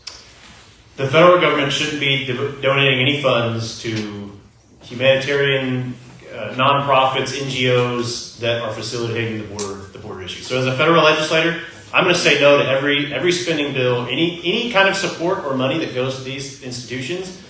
I'm going to be totally against it. Now, what private citizens decide to do with their own private money, that's their decision, and I believe that as a federal legislator, I will have no control over that, and I will exercise no control over what private citizens do with their money. So that's where I stand on the issue. Question number 4. MAGA is not just a symbol of Donald Trump, but a movement of grassroots citizens to make America great again. How does this America First position resonate with you? Oh, I love it. Donald Trump came in and stirred the pot and showed the public that we can push back against what we call the establishment, right? Elitism in D.C., PACs, lobbyists, institutions. He pushed back and challenged all of it. And now we have a movement in place that often gets hijacked by Republicans across the board. They want Trump's brand because, that's what resonates with grassroots voters, right? It's not the elites. It's not the other billionaires. It's not the other lobbyists and PACs, right, in D.C. that love what Trump represents, what MAGA represents. It's us at the grassroots level. Now, I'm going to preface that with I support Trump. I supported Trump before it was popular to support Trump after the Iowa caucus. However, I will clarify that as a member of the legislative branch, if Trump is elected president, I will hold Trump accountable for obeying the Constitution and defending our rights just like any other president, okay? So I am loyal, but the U.S. Constitution trumps. Question number 5. One of the primary powers of the U.S. House is the power of the purse. How should the House best make effective use of this awesome power for the benefit of the people? This is the core of a lot of our problems. The border is tied to the power of the purse. Our national defense is tied to the power of the purse. If we cannot balance our own budget and take care of our own taxpayer dollars, so many other issues are affected by that. Okay, we spend a lot of money in 2023. $4.44 trillion in tax revenue came in. 90% of that went to what's called mandatory spending. Mandatory spending is not argued over in the annual appropriations process. It's just already signed into law. Not all of it's bad. Some of it's good. Federal retirement, Social Security checks, right? But a lot of it is social entitlements as well that goes to people on welfare, which includes illegal immigrants. We spend way too much money on social welfare. 10% of the budget's left over, or our tax revenues is left over for national defense, which includes the border. We need to flip those priorities. National defense and the border should be mandatory spending. Welfare should be discretionary. It should get argued over every year. At the end of the day, we have got to cut the size of the federal government. It is too large, and it spends way too much money. If we don't fix this now, it'll destroy us before China or Iran or Russia ever could. Yeah. Question number 6. What does the phrase American exceptionalism mean to you? I don't know exactly what's implied by the question, but American exceptionalism. What you said, exceptionalism, Yes. not exceptionalism. Exceptionalism. Exceptionalism. Yes. I interpret that as America first. I think that we should be legislating based on what the priorities are for our citizens, not for global citizens. Okay, we have been the global police for way too long, and we have wasted trillions of the national debt in the last 20 years has gone up by $26 trillion. We're now at $34.2 trillion. This primary race is about holding our congressmen in Washington, D.C., all of the Republicans who've been there for decades, they need to be held accountable for the lack of results on managing your hard-earned tax dollars. We need to start saying no to more spending bills, not passing continuing resolutions, not raising the debt ceiling anymore. So at the end of the day, it's America first, and we can't be so worried about foreign countries and what they're doing internally that we end up shooting our own foot, essentially.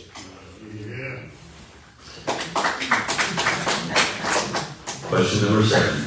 Do you believe that employers, whether public or private, should be able to discriminate against employees based on vaccination status? No. Period.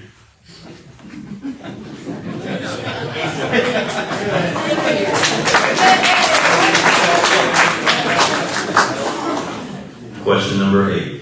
Should we remain in the North Atlantic Treaty Organization? Please explain. I think this question is up for debate. My personal opinion is I think it's outdated and that it's not in our best interest anymore.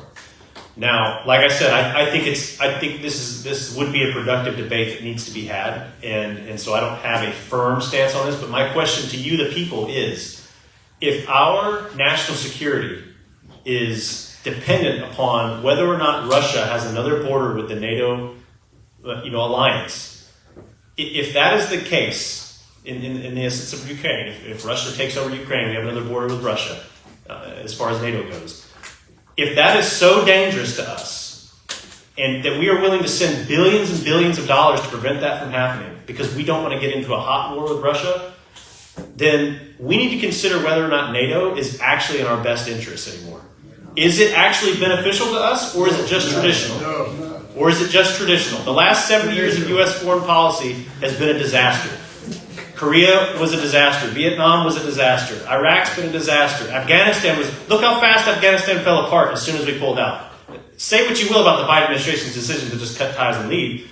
Look how fast it fell apart. Democracy building, nation building does not work, and we need to get away from it. Question number 9. What committees would you like to serve on and why? As a freshman congressman, I'm not going to get a whole lot of say, and especially the way that I talk about cutting spending and pushing back against the establishment, I'm probably not going to get a whole lot of vote in where I get put. However, what I'm most passionate about is saving your tax dollars and making sure that our money is being put to the right priorities. So being part of the appropriations process would be a dream of mine, because that's where I can make the most impact that affects not just one issue, but several issues. They're all connected to the U.S. House's power of the purse. Question number 10. Given that it is undeniable that we had achieved better results during the U.S. House Speaker McCarthy controversy, despite the messy process, based on your principles, how would you have played that situation? I wasn't in the room where it happened. I wasn't a part of those conversations where the Republicans were caucusing behind closed doors. A lot of my information I got from the same news that you did. Now, something that's very important to me is I don't allow the news, right or left, center, it doesn't matter. I don't allow the news to tell me what to think, okay? So there's a lot of dialogue out there. There's a lot of different strong opinions about how that whole process went down. At the end of the day, my values are such that we need to represent, we need a chair or a speaker of the House who is committed to honoring, obviously, taxpayer dollars and your hard-earned taxpayer dollars, honoring the U.S. Constitution, not voting based on transactions, but rather vote on principles, and honestly just trying to do the right thing. If I can sense that someone is trying to do the right thing, even though I might disagree with them, I've got respect for that person, okay? And that's where I would fall. Obviously, I don't know any of those individuals personally. I've never worked with any of them before. So it's very hard for me to take what I see on TV and then interpret how I would support or not support some of these individuals. But those are my values. Question number 11. To what extent should social welfare programs be extended to illegal aliens? Please explain your position. 0. I think as soon as someone enters the country, if someone enters the country illegally and they shouldn't be. We're obviously documenting them in order to give them welfare. So if we know who they are, they should be sent back. The recent bills where we were giving the government quotas of the tens of thousands of people we're allowed to allow in before we even capped it, it was just ridiculous, right? So I don't support any welfare spending on illegal immigrants. As soon as they come back, they should be sent back to their country. Unaccompanied children, there are some real serious issues that need to be talked about. Unaccompanied children, human trafficking. When children arrive unaccompanied that are illegal as well, we can't just put them on a bus, drop them off on the other side of the border wall and say, good luck to you. They need to be taken back to the Mexican government and have the Mexican officials figure out what to do with them. But, so there's some nuance and you can be responsible with how you do it. But at the end of the day, if we empower people to break the law, they will continue to break the law. Question number 12. What should be done to balance the budget and reduce the national debt? We have to start saying no a lot. And, a lot of people ask me, what are you going to be able to get done as a freshman congressman the day you arrive in Washington, D.C.? You're not going to have any influential chairmanships. You're not going to have the experience in it. There's going to be the learning curve, just figuring out how the process works, right? So I get asked that a lot. What would you be able to get done in your first year? At the end of the day, the federal government is too large. It spends too much money on too many things. There are too many federal agencies. And so quite frankly, a lot of what's being passed right now, it just all needs to be told no. So in my eyes, the success is not going to come from what I managed to create. And I will create something because I get results. But what am I able to have the courage? Do I have the courage to stand there and say no when it's unpopular to do so? And we need more people in the Freedom Caucus on Capitol Hill in Washington, D.C., who are willing to say no to continuing resolutions, willing to say no to raising the debt ceiling, and ultimately stand their ground and force change to happen.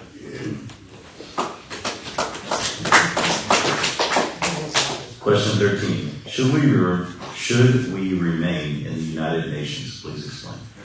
I think the United Nations has been hijacked. And so the Security Council is so ineffective. China and Russia both have veto power. There is it doesn't serve our best interests. Okay, so once again, along with NATO, I don't think it's beneficial to us anymore. I think it's just traditional. And we are the leader of the free world. We have the largest economy still in the world. We have the greatest military in the world. We can build a new alliance that people will want to be a part of. But if we wait, we allow what happens right now to continue for the next couple decades, we're not going to have that kind of leverage or influence anymore. So no. Question number 14. What are your thoughts on the government response to the COVID crisis? For example, business closures, travel restrictions, and individual mandates. I believe that the government's responsibility is to inform the public, not to rule the public.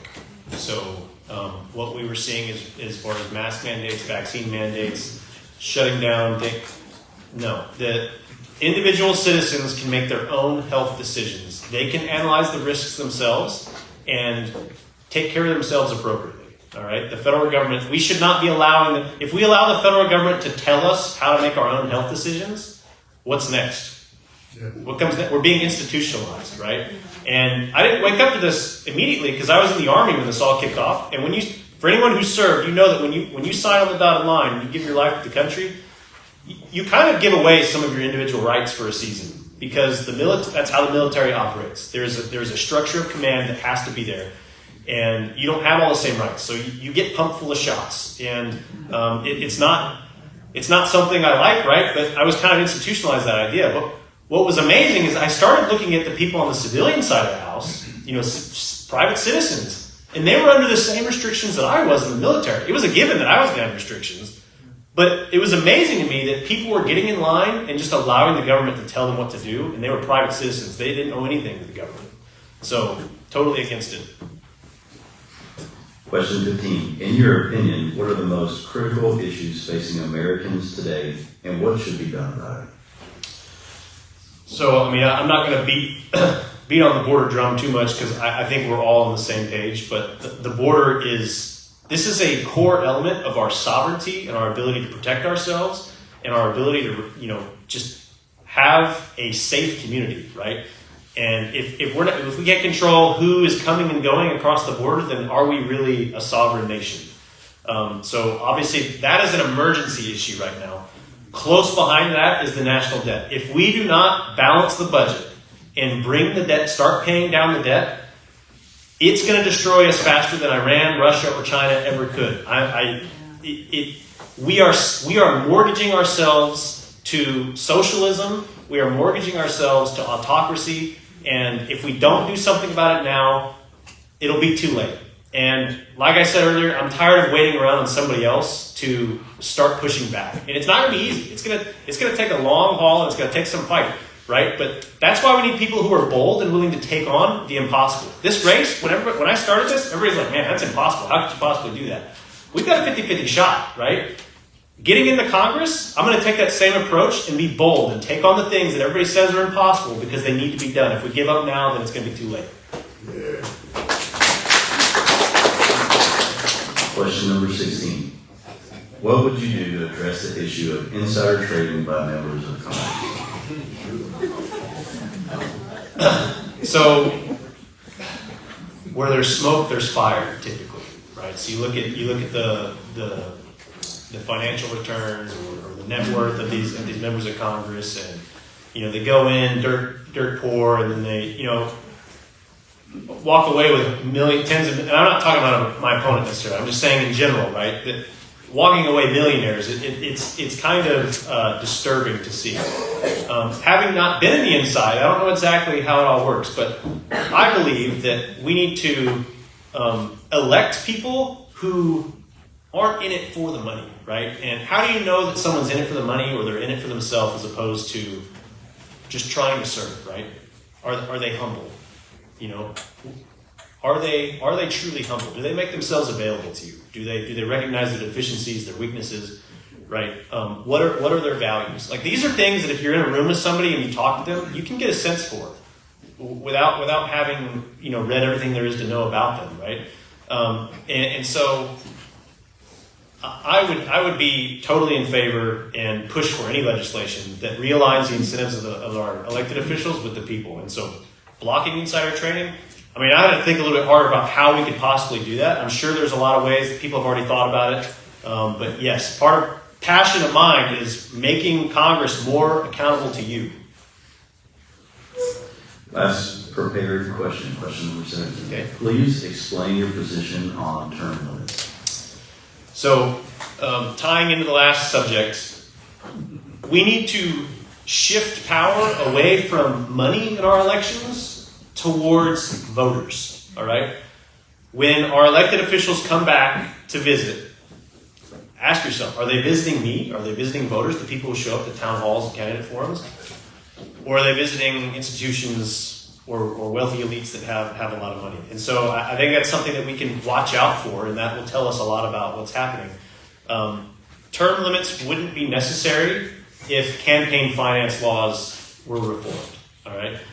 Under the current campaign finance laws, I believe that term limits are necessary. Now, not everybody in the room is going to agree with me on that, and that's okay. That's where I stand on it. If we can reform campaign finance laws to make our elected members of Congress less dependent on the donors and more dependent on you, the voters, then term limits wouldn't be necessary because the people can decide. If they like someone, they'll keep them. And as soon as they don't like them anymore, they'll get rid of them, My personal promise to you is I will only serve 4 terms. It doesn't matter how much you like me. I'm walking away after 4 terms because somebody has to lead by example and prove that it can be done. And that is a promise that I have 100% control over, that no one else can leverage me on. Nobody else has control over that except for me. And so that is my promise to you because that is a promise that I can keep and I'm not afraid to make it. Thank you, Jared. We're going to take a break and gather audience questions.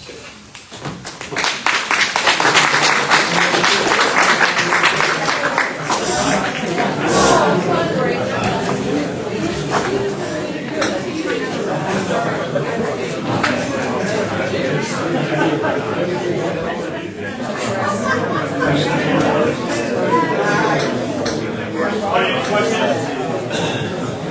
Any audience questions?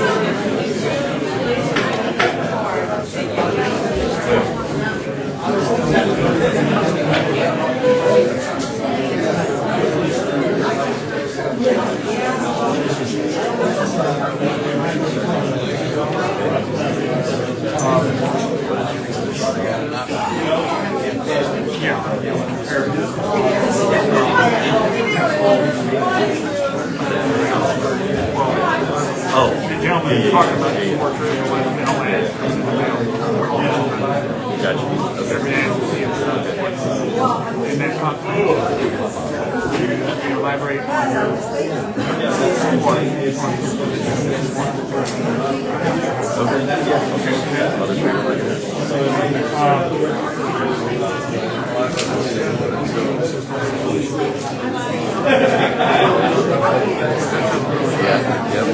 Yep, Dave. Yep. no other feedback.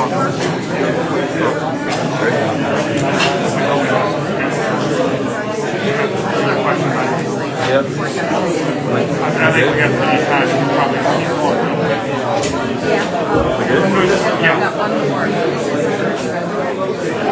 I'll see how many to ask. Can't get help with that.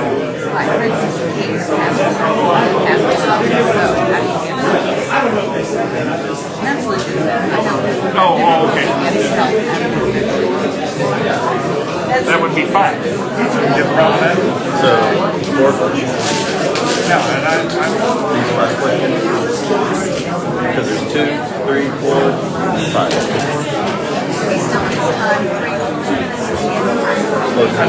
let's take this one.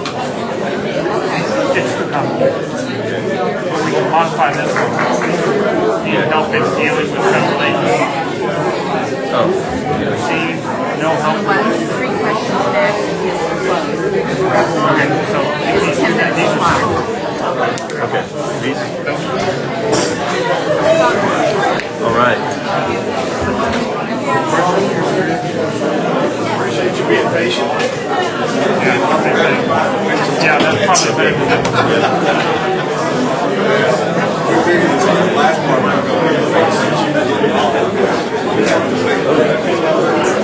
I would rather You're probably going to get more of a response than that. That's a lot of questions. Are you on 10? That's still 3. Yeah. Hey, David. Yes. Good luck with those remaining questions. All right.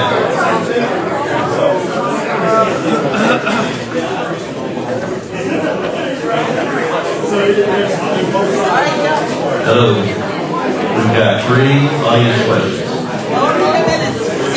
Everyone come on in and take a seat. All right, y'all, stand up in the back. That's the talk. We need to get this over with.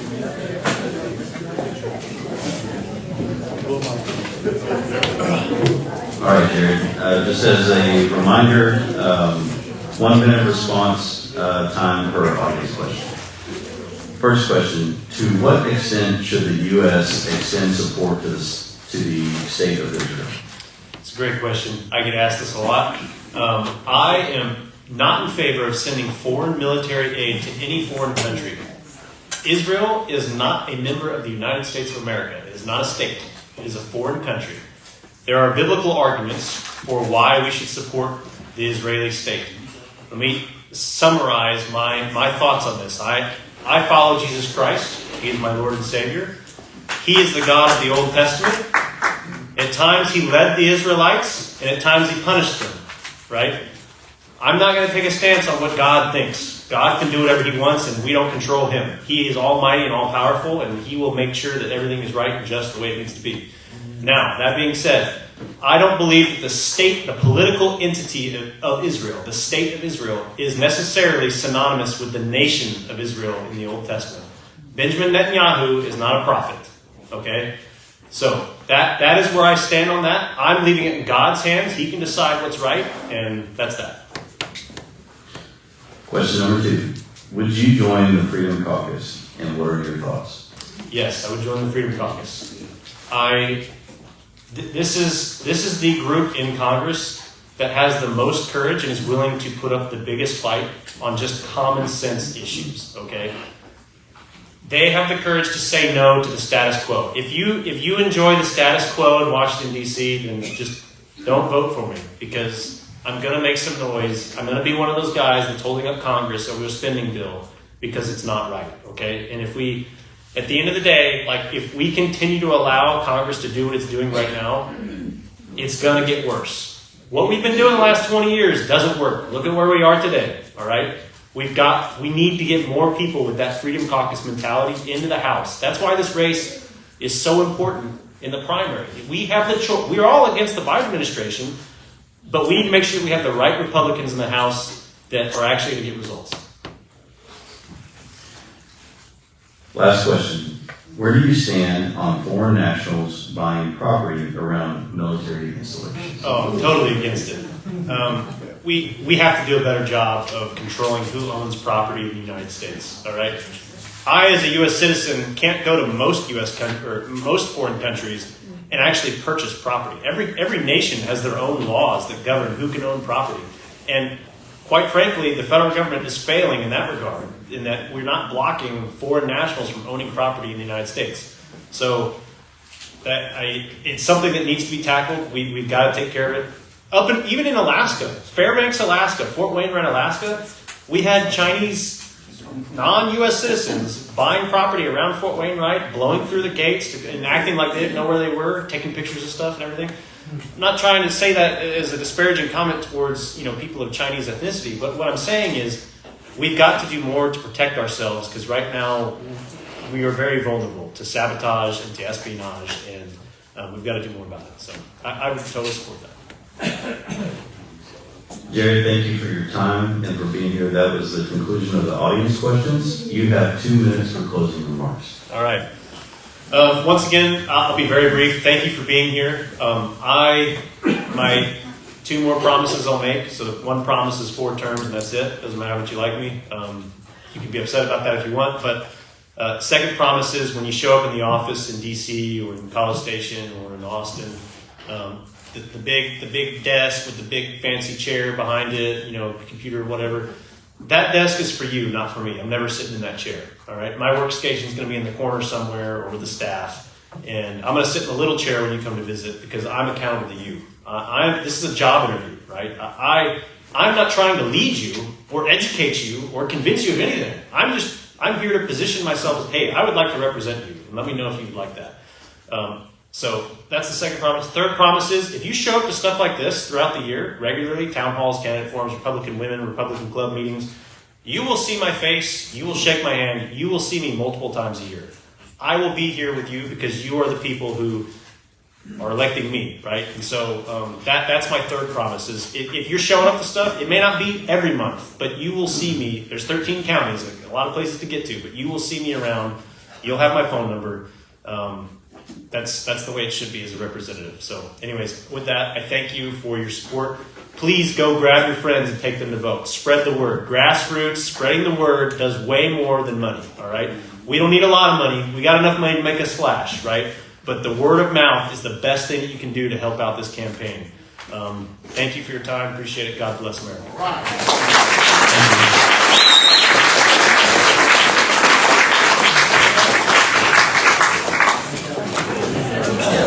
Good job. Thanks. All right, everybody. Harrison, thank you again for showing up. I really appreciate it. This is what my job is, to let you hear from our candidates, make you an informed voter. Good to see you. And I appreciate that. Talk to your friends.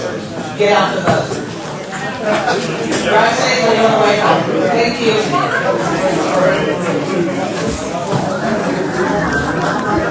you.